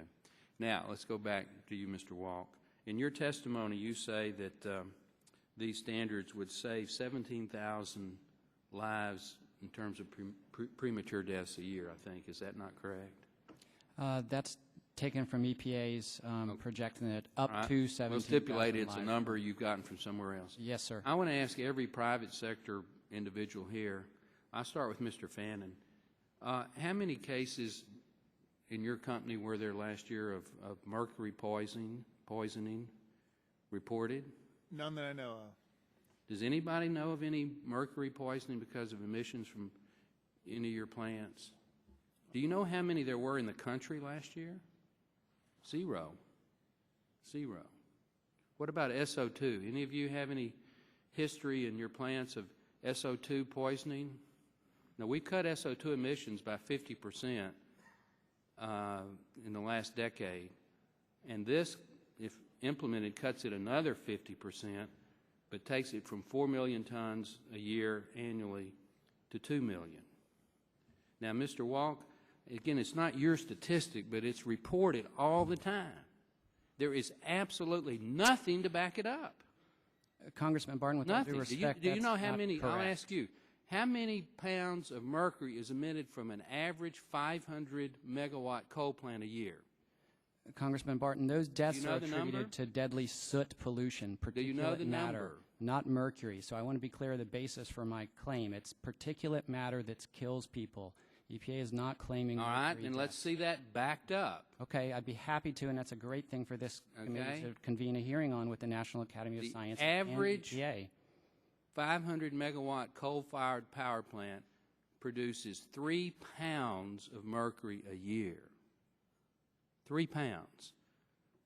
According to Mr. Walk's testimony, these standards reduce that 91%. Well, that's great. So you go from 3 pounds a year per plant to 0.3 of a pound per plant. But that's per year. Now, to actually cause poisoning or a premature death, you have to get a large concentration of mercury into the body. I'm not a medical doctor, but my hypothesis is that's not going to happen. You're not going to get enough mercury exposure or SO2 exposure or even particulate matter exposure. I think the EPA numbers are pulled out of the thin air. And I'm going to ask that we send an official document to EPA. Let's back them up. Because the entire premise for going forward with these standards is that you get such a tremendous ratio of benefits to cost, because they claim, according to Mr. Walk's testimony, which he's an honest man and he's got it from somewhere, is $140 billion annually. Well, if you really don't have the benefit, because you're not having the medical negative, but you really have the cost, and if you don't think the costs are real, just look at how many factories are closing and going to Mexico and China. Look at the population of Mr. Dingell's home city, Detroit, Michigan. It's fallen by 40%, I think, in the last 20 years. If you don't think those are real. So if we're going to have a real debate about these standards, Mr. Chairman, we need to start getting some real numbers from the EPA and getting the EPA up here, if it takes Mr. Rush's help, Mr. Dingell and Mr. Waxman's, because if their benefits are not real and the costs are real, we're absolutely wrong to force these standards. And with that, I've overextended even my extended time, and I yield back. Well, thank you. I might mention to the gentleman that there was an article in University of Michigan Law Review recently, not too long ago, that was quite critical of the method used by EPA in calculating health benefits. That's why we need the EPA here. At this time, I recognize the gentleman from Michigan, Mr. Dingell, for 5 minutes. Chairman, I thank you, and I thank you for your courtesy in yielding to me earlier. I'd like to welcome my old friend, Mr. Early, constituent friend, heads a very fine public-spirited company, and I'd like to ask him this question. Is there a difference between what the DTE has been able to do at several of the power plants in my district? I know that you have been making significant investments, as you referenced in your testimony, to upgrade the environmental performance of these facilities. And I know that there are some problems in what is being contemplated under the proposed rules. Is that a correct statement? That is correct, Mr. All right. Now, tell us what the differences are between EPA and DTE, and what it is they're requiring you to do, and what it is you believe would be in the best economic interest of the company and of your ratepayers and industry and jobs in Michigan. Well, Mr. Chairman, the prior Clean Air Act amendments of 1990 gave us tremendous flexibility in terms of both timing and the ability to sequence adding equipment by the ability to go out and buy allowances on the market. So as you know, we have spent several $1 billion at our Monroe power plant, but we didn't have to build all of the equipment at once. We were able to phase it in over time. This rule will require every single unit on our plant to comply by a specific date. That will drive the costs up, and it will force us, in many cases, up to 25% of our coal-fired power plants will have to be shut down because it will just not be economic. The other point that I know you are aware of is when we talk about imposing these requirements on utilities, we're imposing them on our customers. For a utility, this is an opportunity for investment. Economically, we're not hurt by it as a regulated utility, but our customers What will be you're badly telling us is they're forcing you to make investments that are not in the best interest of your customers for a momentary gain, which if you could go forward with your regular construction plans and improvement plans, you would not make, and you would serve better your customers and produce just as much clean air, but at a much lower energy cost and at a much lower emission of CO2. Is that right? That's absolutely correct. Very good. I'd like to have you submit a bit more on that answer so that we have that in the record. Now, let's see. As I understand then that there are several older electrical generating facilities that are scheduled to be shuttered in the next decade. And as you have indicated, that shuttering will be hurried up, and you will be compelled essentially to move, instead of to nuclear, which you're contemplating doing, moving to natural gas combined cycle generating systems. Is that right? Yes, sir. And that constitutes a complete change in the investment plans that you have in the company. Is that right? Yes. Very good. Now, these questions for Mr. Walk and Mr. Kruskop. It's my understanding that EPA requested additional time for the rule. Is that right? For the boilers rule, yes, sir. Yes, sir. All right, and you agree with that statement, Mr. Early? Yes. Yes. Has industry filed a motion for a stay on the boiler MAC? We are continuing to work both from this perspective of with EPA for reconsideration, requesting a stay, and also are considering from a judicial standpoint what our options are for requesting a stay. Well, I've been hearing that this would be a good solution to the problem, that EPA would not oppose that kind of step, and that would help us resolve the problem that lies before us. Am I correct in that appreciation? I think that it's generally correct. I think EPA certainly indicated they needed quite considerable additional time to get the rule right. At the same time, though, there are some elements of the Boiler MAC rule which EPA has been resistant to correcting the way we believe they are, and that really is around the health-based compliance alternative, which is part of the Clean Air Act, and we believe that's appropriate. Thank you. I've got 9 seconds to ask this question, Mr. Early.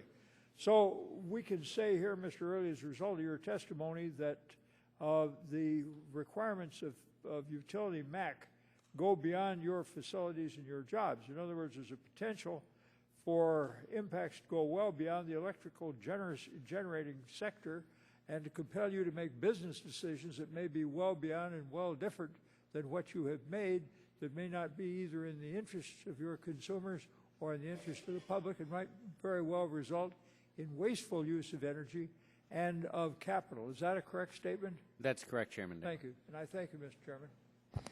This time I recognize the gentleman from Illinois, Mr. Shimkus, for 5 minutes. Thank you, Mr. Chairman. I'm going to go quickly to get through my questions. We want the EPA back here again. We had them here yesterday on coal combustion waste. There's a President executive order that says all their new regulations have to comply with an economic analysis.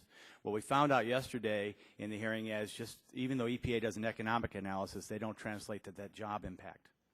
So if there's an economic analysis, there's going to be a job impact. So we welcome EPA to hopefully coincide with the President executive order doing an economic and a job analysis, because that's what this is about, complying without destroying jobs.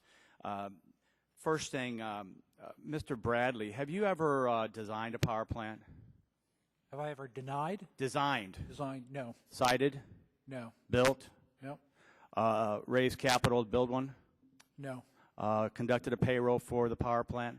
No. Provided health care benefits for the employees? No. Okay, thank you. In your written testimony on page 4, you state that Constellation recently installed a major air quality control system at its Brandon Shores facility, and that construction was completed in 26 months. Now, timing is one part of this debate, is a key issue in implementation.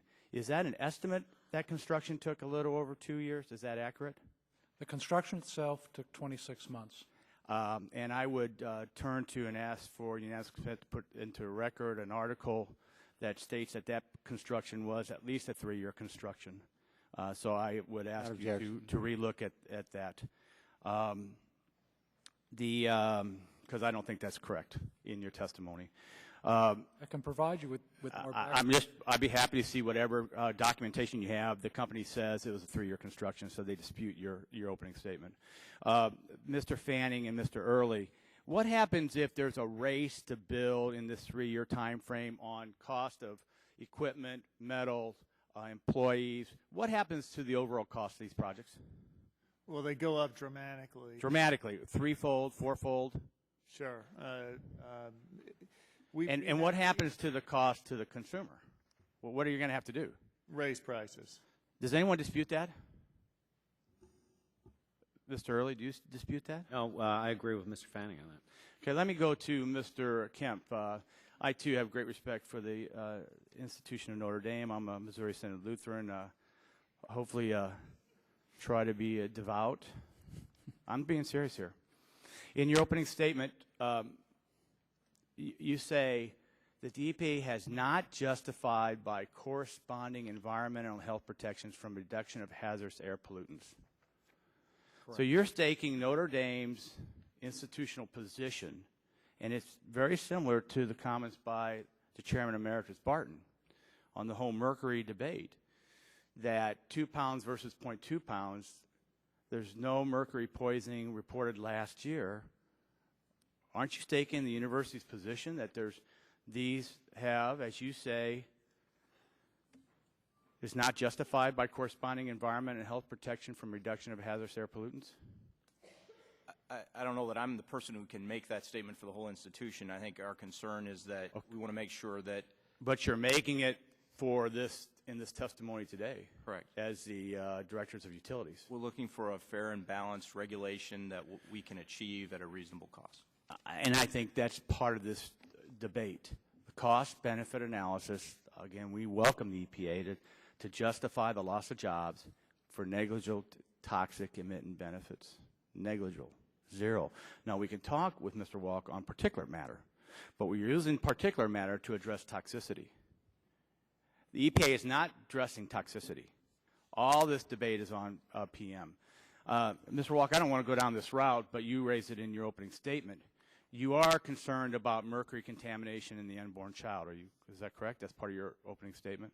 That was. Does the NRDC have a position on abortion? Not to my knowledge. And you know that's the destruction. I'll use the pro-choice vocabulary. That is a fetus, right? An unborn child is a fetus. You're concerned about the fetus and mercury poisoning, but NRDC doesn't have a position on the protection of the fetus on abortion? Is there a conflict here between life and health?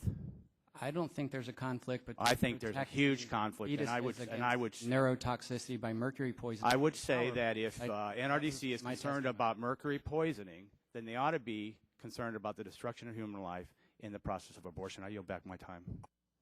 Thank you. Mr. Gonzalez, you're recognized for 5 minutes.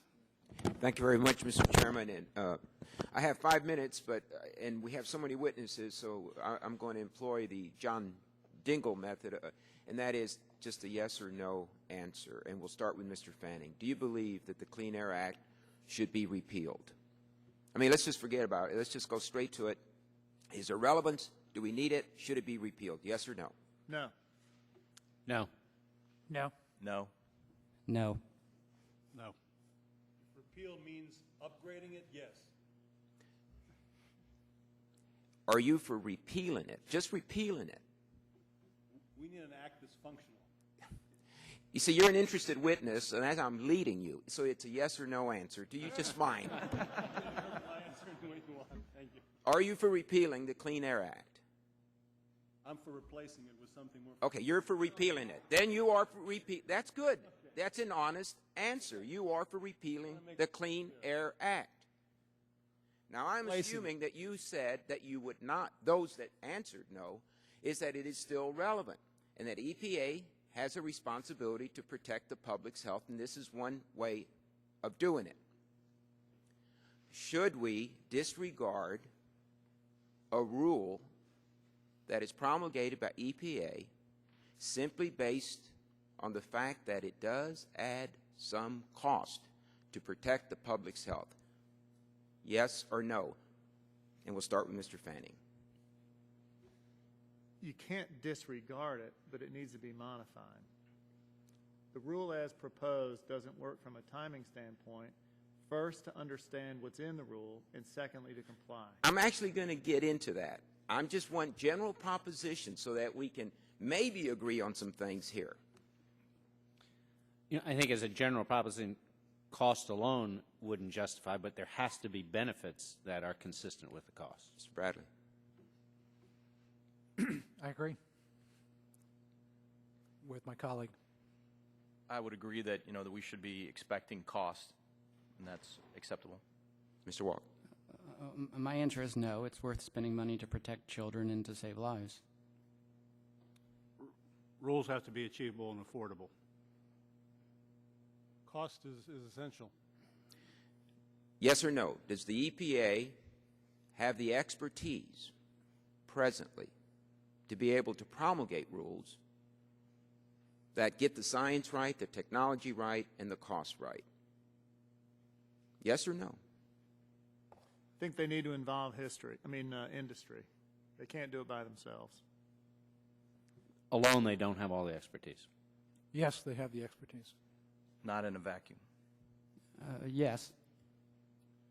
Alone, they don't have the expertise. A very strong no. All right. You expect us, as members of Congress, to basically listen to one side or the other's experts. It has been my experience, just depends who the expert is basically representing at that point, because they are defending their opinions.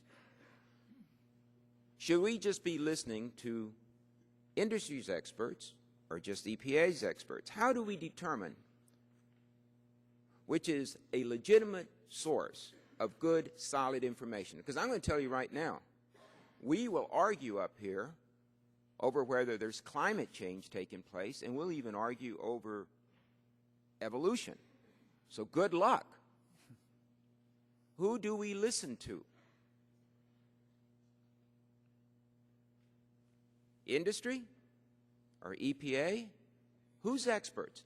Should we have some other referee other than Congress? And I'm not trying to shirk our duty. I'm just telling you, the stuff that you present to us is really many times incomprehensible because we are not experts. And we expect that experts from industry and experts from EPA are going to give us an honest opinion. But you guys don't agree. So who do we listen to? And I only have 30 seconds. Tell me who should we have as this disinterested third-party expert? Congressman, I think you're making a great point that for the need to review this rule and debate with EPA its ramifications in a reasonable time frame. I think that is why we need more than 60 days in order to really understand 1,000 pages of a proposed rule and 1,000 pages of documentation underlying it. And Mr. Fanning, my time is up, and to the other witnesses, if you could supply that answer, as you tell me who that referee, that disinterested third-party expert, but I am not averse to extensions of time to give people that are impacted time to comply and understand and evaluate. But when we do that, I also want to know that you just won't be asking for more time. Thank you very much, and I yield back. Gentleman from Oregon is recognized for 5 minutes. Mr. Chairman, first of all, thank you for holding these hearings on these rules. I was kind of amazed the other day when we had one of these hearings to hear, I believe it was a witness from the EPA, talk about the job creation that's going to come from all these regulations.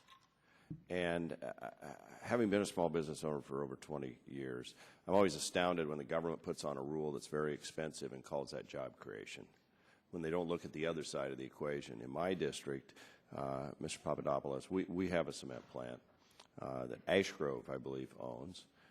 They've invested $20 million installing an activated carbon injection system.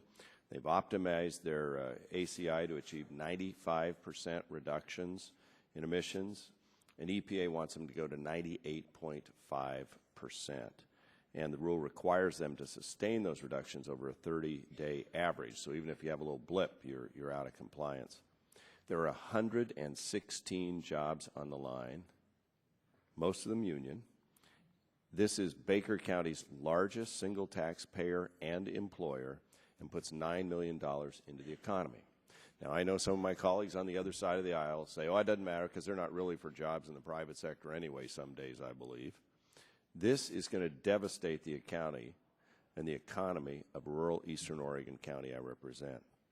And the difference between 95% and 98.5% is the equivalent of less than a teaspoon of mercury a day.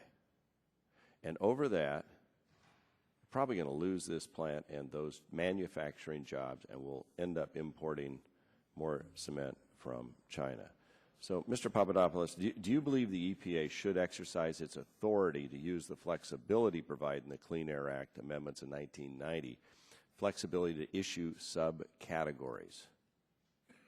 I think that's a very important question. Please turn on your mic there, sir. For our industry, because we are different from power generation and other industries in that we depend on the raw materials that exist there on the site, what Mother Nature has provided the cement plants. And these raw materials come in perfect. And therefore, there's a whole wide range of outcomes when you use those raw materials. It would make absolute sense for the EPA to say, let's look at the specific environment in which categories of plants are, and let's work with industry. I think to answer some of the questions, we need a win-win collaboration with government, not a win-lose litigation, fighting, heavy-handed, job killing. Can I throw in job killing in that process? Job killing.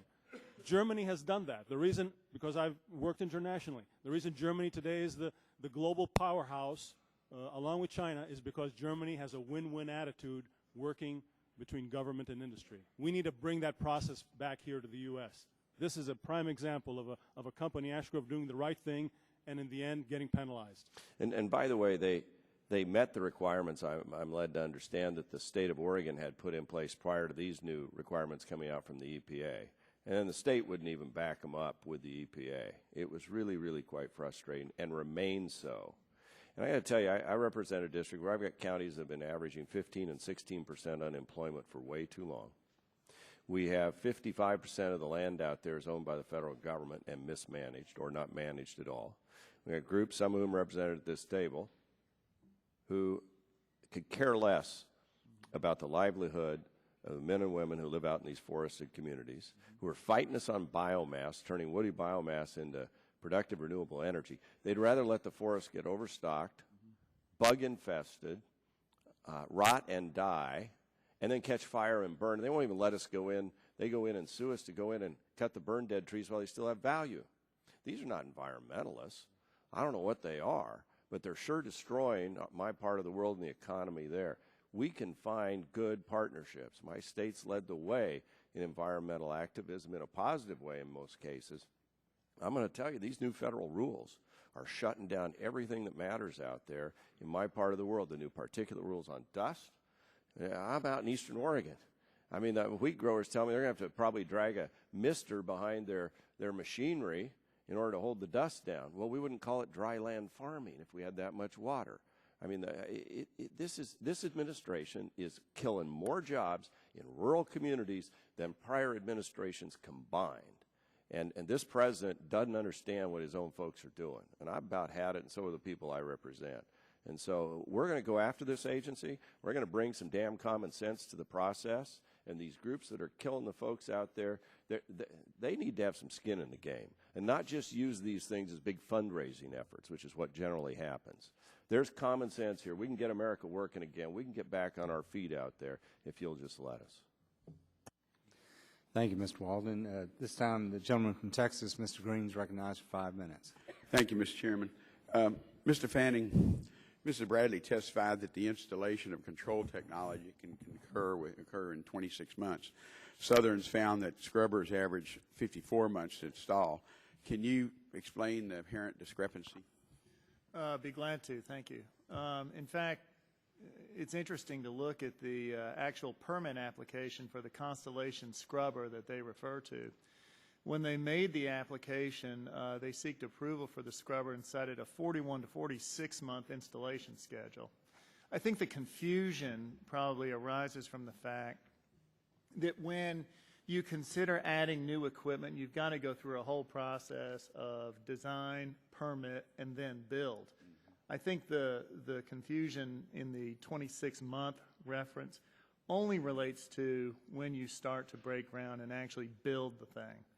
When you put in new facilities, you need to take into account the design characteristics of the unit in question, the permits that need to be applied for and received, and then ultimately specific site engineering and construction. What is the lag time on the permits once you get the permit in there? How long does it take to get a permit? Well, that certainly, matters on state to state because these are generally state issues at that point. But it's you hard have to an say, average? But round numbers, I don't know, 12 to 18 months. Okay, so anywhere from a year to year and a half. We found 18 months is probably a working number. Okay, thank you.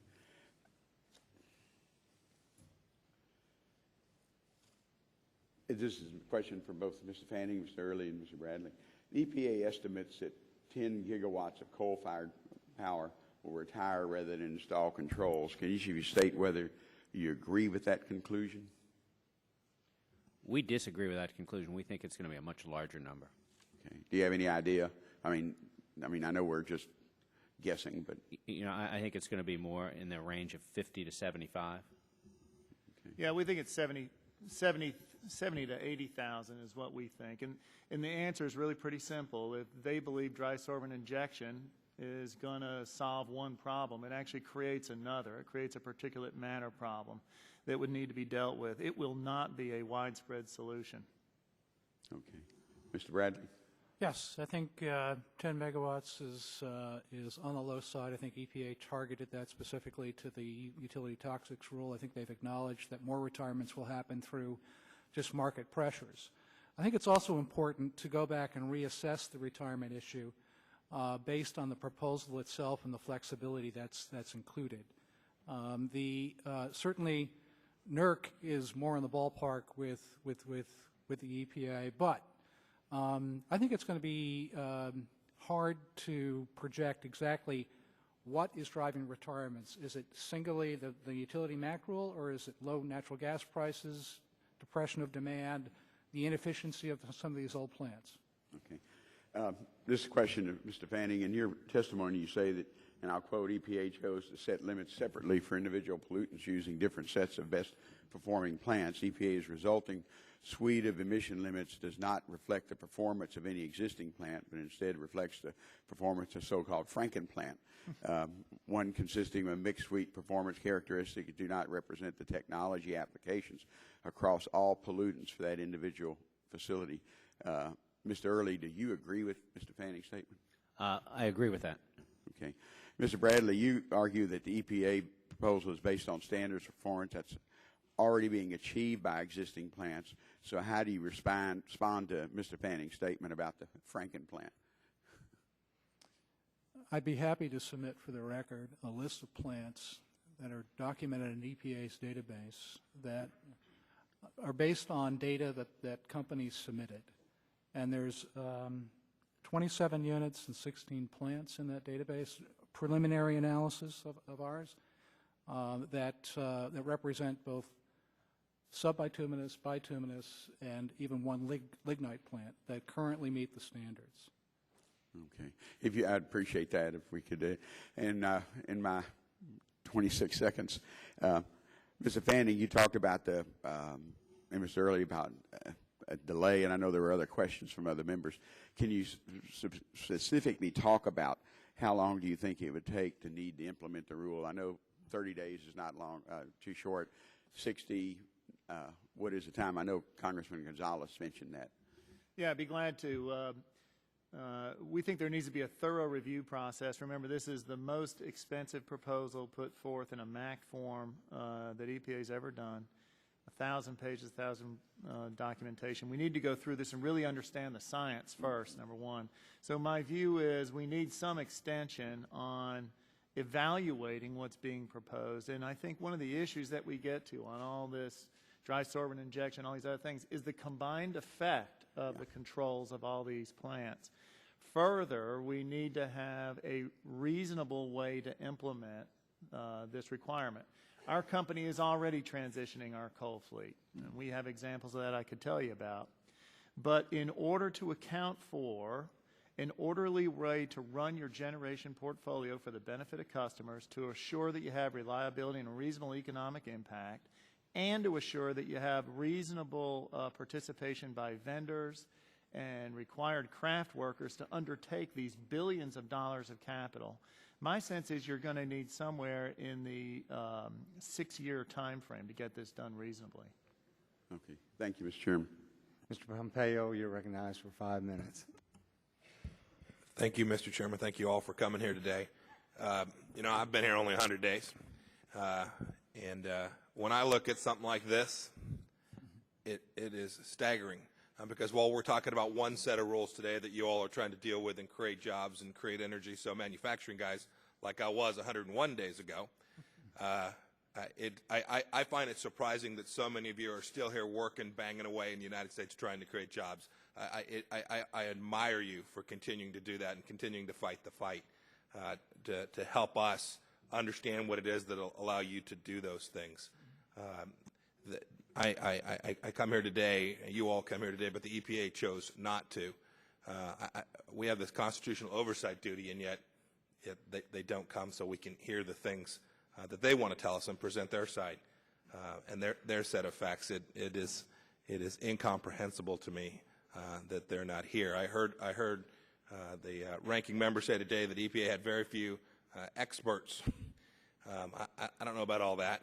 What I can tell you, when you look at something like this, they got too few people with common sense. I am confident of that. Mr. Kroskup, you gave me the chart, so I want to ask you just a couple questions. There was a piece in your testimony about the secondary materials rule and how that impacts your business. Can you tell me a little bit more about that? Yeah, the secondary materials rule basically is Boiler Act is actually 4 separate rulemakings, and one of them deals with the definition of solid waste. And one of the areas that the forest products industry is very interested in, and quite frankly, I think from an energy perspective, we're interested in creating renewable energy.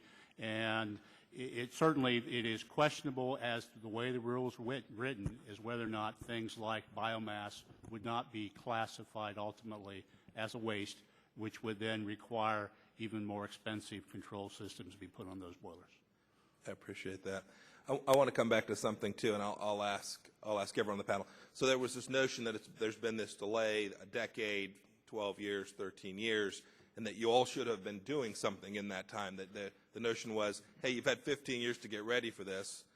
But the truth is, if you'd have taken action, much like your university did during this 15-year time frame, I'd like to ask you if you think you'd all be looking at something that was going to cost you even more money. That is, you would have been trying to guess what EPA was going to do. And I want to ask you if that's something that when you present to your employees and your the folks that regulate your utilities or your shareholders, if that's something that they'd say, hey, that's exciting. We want to go invest some money trying to guess what EPA is going to do. Well, we can start down here, Mr. Fanning. Proud to say we've already committed to invest more than $10 billion on improving the climate. We're the leader in the industry in that respect, and we're going to invest more. I hope you guessed right. Well, the other issue that is just very important that you're hitting on here is we are in the Southeast, which is largely an integrated, regulated electric system. We have a constructive relationship with our regulators, and we go through very disciplined processes to evaluate, ultimately, the impacts for our customers on reliability, price, and environmental impact. These are processes that should be followed through and have served us well in the past and will require more time than what's permitted in this proposal. And Congressman, we've done the same thing. We've invested well over $2 billion, but what this rule shows is we will have to invest even more. And as I say in my testimony, we have slashed emissions over the past 30 years, and it's one of the great success stories. And I think we have to use some common sense going forward. At some point, enough is enough, and you just can't afford to spend the next dollar for yet another piece of equipment just because the equipment's available, because these costs are borne by our customers, your constituents. Thanks for those responses. You know, in Kansas, we've got a utility plant that's been trying to be built to retire some older, less clean technology, and our former governor, now the Secretary of HHS, didn't let them do it. So this was a company that was trying to invest, trying to create jobs, trying to create affordable energy, and was prevented from doing so by the Kansas Department of Health and Environment and ultimately by EPA too. I've just got 20 seconds. Mr. Bradley, you think these make sense. I'm trying to understand what's different about the businesses that are part of your group as opposed to the folks sitting to your right. Why is it that you think they make sense and they don't? These have been clearly on the books and on the horizon for more than 10 years. The companies I represent have a responsibility to their shareholders, to their customers, to their employees, to plan ahead, to do a risk assessment, and manage their investments. And they've made those investments in a way where they're in a pretty good position to comply. You just, frankly, the folks you represent just have a lot different mix of energy. You've got a lot less coal involved in the folks that you represent than some of the other folks sitting on the panel correct. today. So these rules would be good for your folks because they'd cause your profits to increase and the others. Yeah, well, let me emphasize that a number of my companies that I represent have invested the hundreds of millions of dollars to clean up their coal facilities as well. Thank you. I yield back my time. The gentleman, Mr. Inslee, is recognized for 5 minutes. Thank you. Mr. Fanning, I was interested in your technology. I'm reading your written statement. You said, this is quoting you, you said, second, we need a national, robust research and development effort to create new energy technologies for the future, and I very much agree with that. Apparently, so does President Obama. He said yesterday, quote, I will not sacrifice the core investments we need to grow and create jobs. We'll invest in medical research and clean energy technology, close quote. Now, there are efforts here to reduce, not increase, but actually reduce our national investments in clean energy research. I think that's a huge mistake. It's like eating your seed corn. Would you urge us on a bipartisan basis to increase our federal investment in clean energy research across the board in all CO2, non-CO2, and low CO2 emitting technologies? Absolutely. I'm on record as saying that this should be a national imperative. Well, I would hope you might spend some time with some of my Republican colleagues talking to them about the importance of this investment and the potential job creation technology. And I'm serious about this. We have deficit challenges here that are very, very important. But as we make priority decisions, if you have a chance to talk to some of my Republican colleagues about the job creation potential of that research, I think it could be beneficial. Thank you. Mr. Walke, I want to ask you to comment on something that I found fascinating. Mr. Early talked about yearning for the good old days of a proposal to have something like a cap-and-trade system where we gave flexibility to industries to try to figure out what actions and what investments to take to clean up our skies, and not liking this, what you might call a command and control system that sets up regulatory systems about specific behavior. Now, it seems to me a little bit ironic that one side of this aisle here rejected Congress doing something that would have given industry flexibility on how to decide where to make investments. Then when we take the alternative approach, which is a regulatory approach, rejecting that approach. Now that to me seems a little bit ironic. What do you think? Well, what they share in common is a desire to avoid reducing pollution in both cases. So there's that consistency, the failure to support carbon cap-and-trade legislation and the failure to support the command and control programs. But EPA has flexibilities, including averaging in this toxics rule, and there's a deep commitment to carrying out a law that was adopted by 401 members of the House in 1990. Thank you. Mr. Kroskup, if I can ask you a question. If you had in your broadly industry, there are three industries kind of associated with this rule. If these industries were taking some action that resulted in the premature deaths of 26,000 people a year in America, not China, in America, 26,000 Americans a year. And if your industry could make an investment that would return to the national economy at a minimum 5 times more benefits by eliminating those premature deaths for every dollar of investment, would you make that investment? Would you suggest that we as a community make that investment? I think the real question here is how fast you make the investment, and to what degree do you compare some of the benefits and the costs to those investments. So I think that's what we are saying. So let's start at the beginning of my question. If you could make an investment of $1 that could result in 26,000 deaths, premature deaths in the United States, and it would return economic benefits of a minimum of $5 to the nation, let's just start with that presumption. Would you suggest that the industry make that investment? If you buy the premise of the dollars, and there's been lots of discussions about about the truly are those numbers correct, and are the estimates of health effects associated with these things, the answer, of course, is yes. Well, I don't think it's of course, because I've heard at least 5 witnesses saying we should ignore this cost-benefit analysis. And this is very problematic to me, and let me tell you why.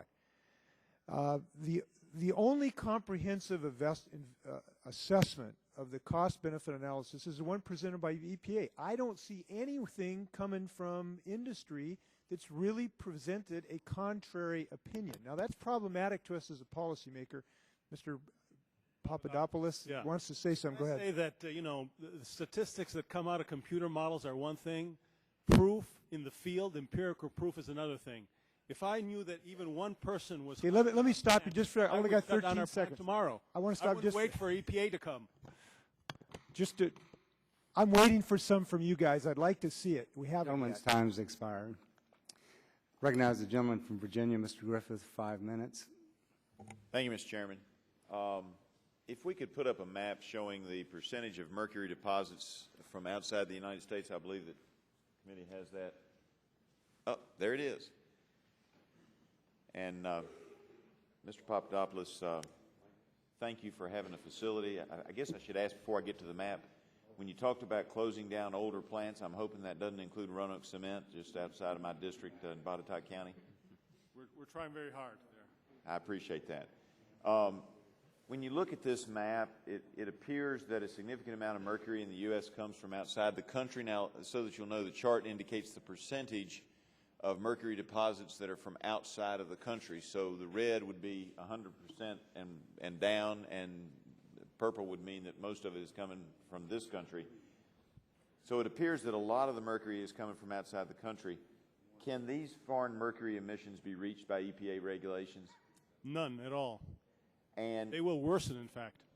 And isn't it accurate to think that if these mercury emissions, and I heard you say something about this in your opening statement too, or at least get close to it, but isn't it a fact that if they're coming from outside the United States and we drive manufacturing, all kinds, but particularly in your case, the production of cement, to other countries like China, India, or Mexico, aren't we in fact increasing the likelihood or increasing the amount of mercury that may actually come into these United States? Exactly. The EPA has all these studies, but it refuses to communicate them. And I heard a statistic from Mr. Waxman that I wanted to correct it. He said that the cement industry is the number 3 producer of mercury in the U.S. That is incorrect. In fact, we rank number 9. The U.S., in fact, is one of the smallest mercury producers in the world. Compared to our energy footprint, our mercury production globally is only 7%, and 80% plus of the mercury that comes into in the U.S. originates offshore. So unless we're planning to build a big glass globe around the country, we could shut everything down, and still this won't change. It'll get worse. Thank you. I do want to shift over to my friends from Meade West Vaco. I asked staff when I saw the witness list today, I said, did y'all set up this hearing for me? And my understanding is Eastman was also invited, and they're on the other end of the district, just outside of the district. But if I could ask you a few questions, I do appreciate your facility there, and I'm going to mispronounce your name. Help me with it. Crosscup. Crosscup. Do appreciate your facility there in Covington. Obviously, you employ a lot of people, as does Mr. Papadopoulos, in the 9th Congressional District of Virginia, and both of you all have great companies. But let me ask you, looking at Boiler Act as well as other current EPA air regulations that are looming over the next several years, can you explain in general terms the investment and technology control issues that a mill like yours is facing with these regulations? Yeah, the investment for example, for a Covington mill associated with these regulations certainly are in the tens of millions of dollars.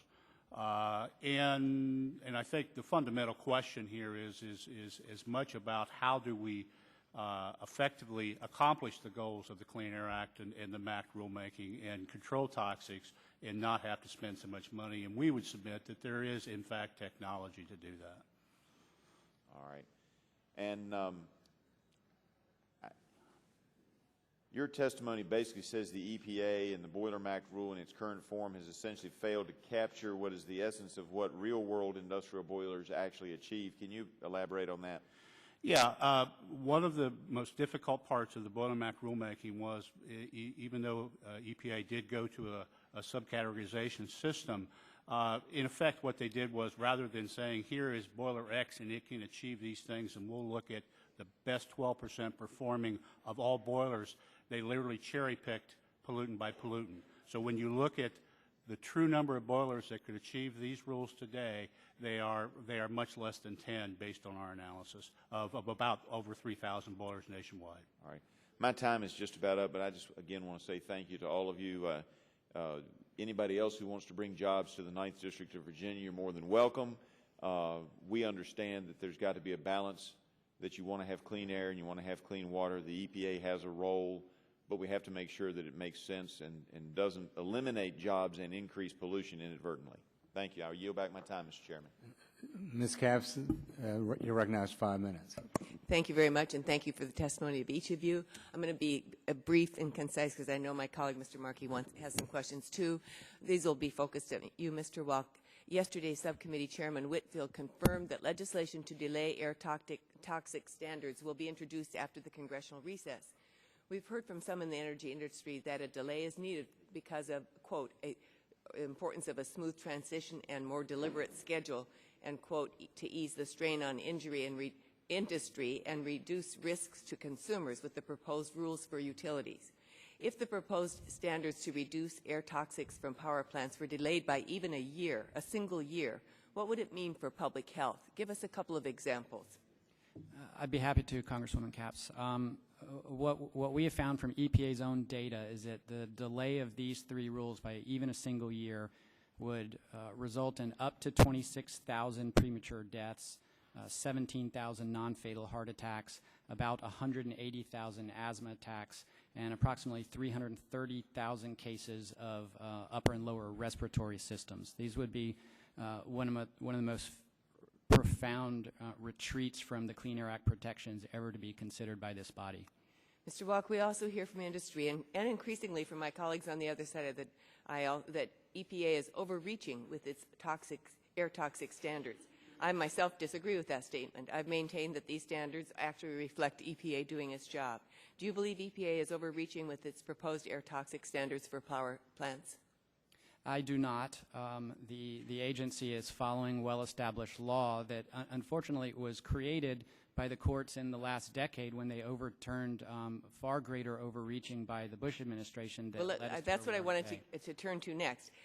As EPA has moved to implement the law and issue standards to control air toxics from power plants, you go further to illustrate. I wanted to find, is there ever been an action that can be characterized as an EPA overreach, and finish that description that you were giving?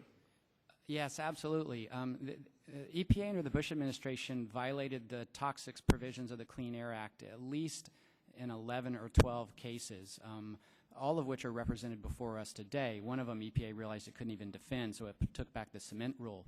In several of those cases, the courts found themselves resorting to quoting 2 different works of Lewis Carroll, including Alice in Wonderland and the power plant case, because they were so profoundly disgusted by the end of the second term as to how many times the law had been broken. It's really never been seen in the Clean Air Act case law and quite the way it played out under that administration.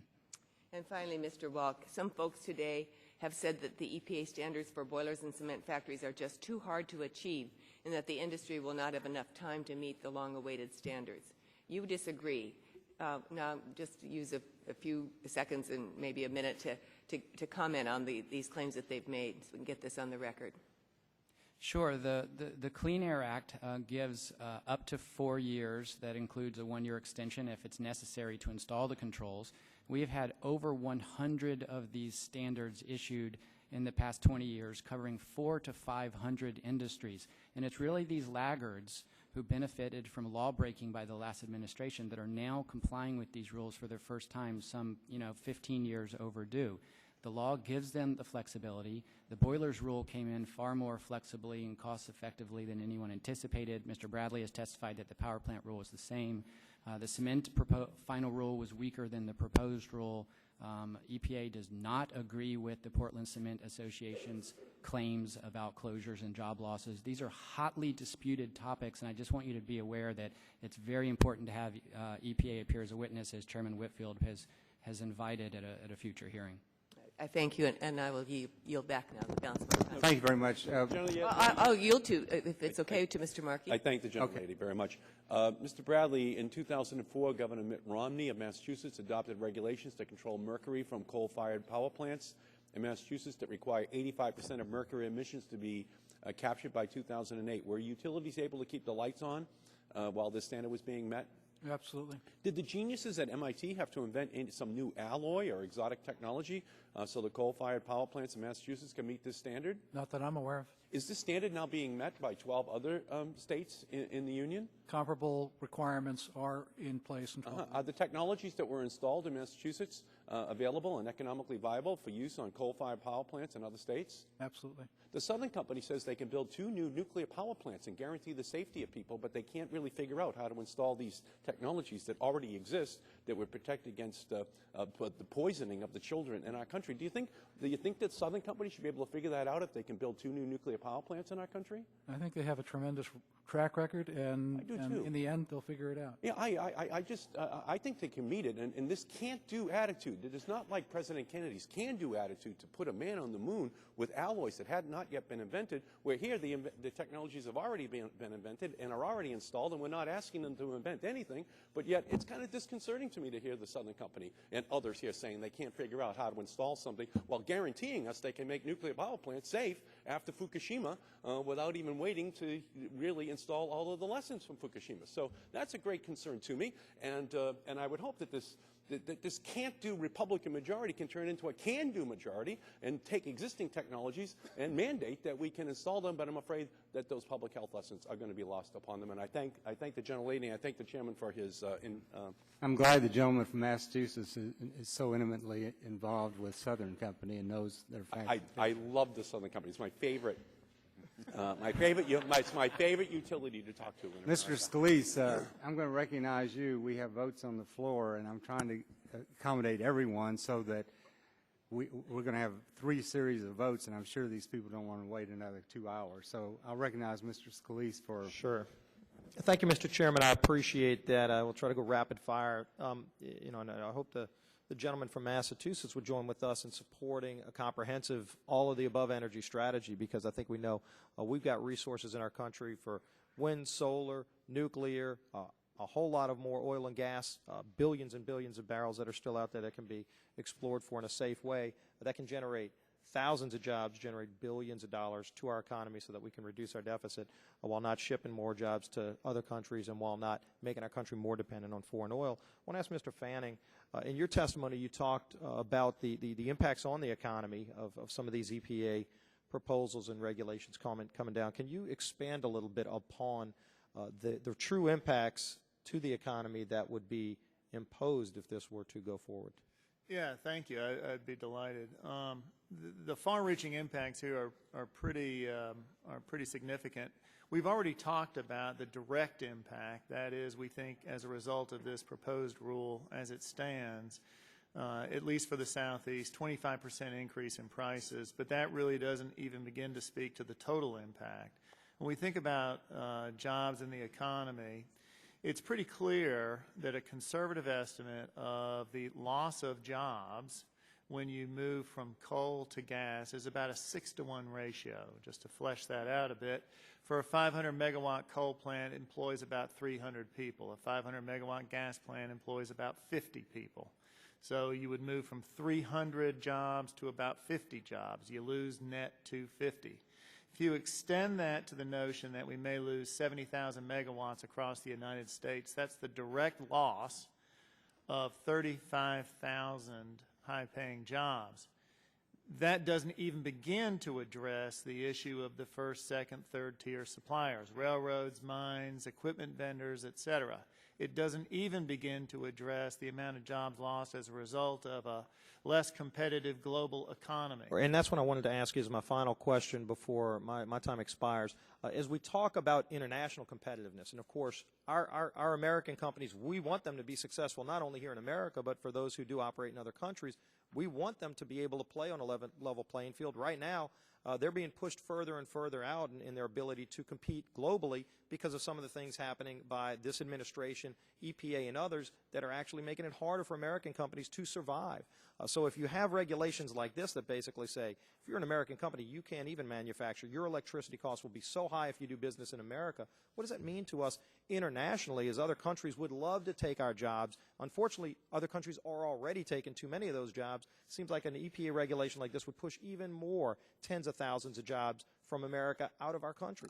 I think you make an excellent point, and I would just use this notion that as we don't consume coal in America and we export it, we will export jobs along with it.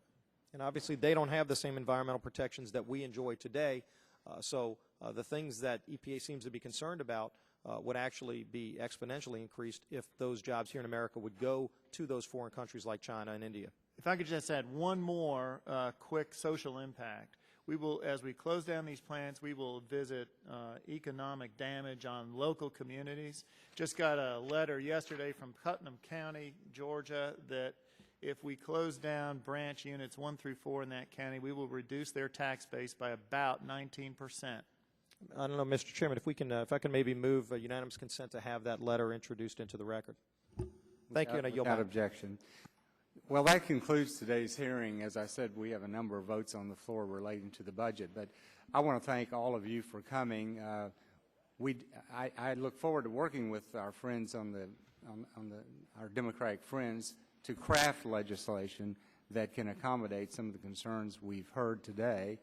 And with that, the hearing is concluded, and the record will remain open for 10 days for additional material or questions. Thank you. Well done, pal. Thank you. Great. Enjoyed it. That's fun. You know, I think the most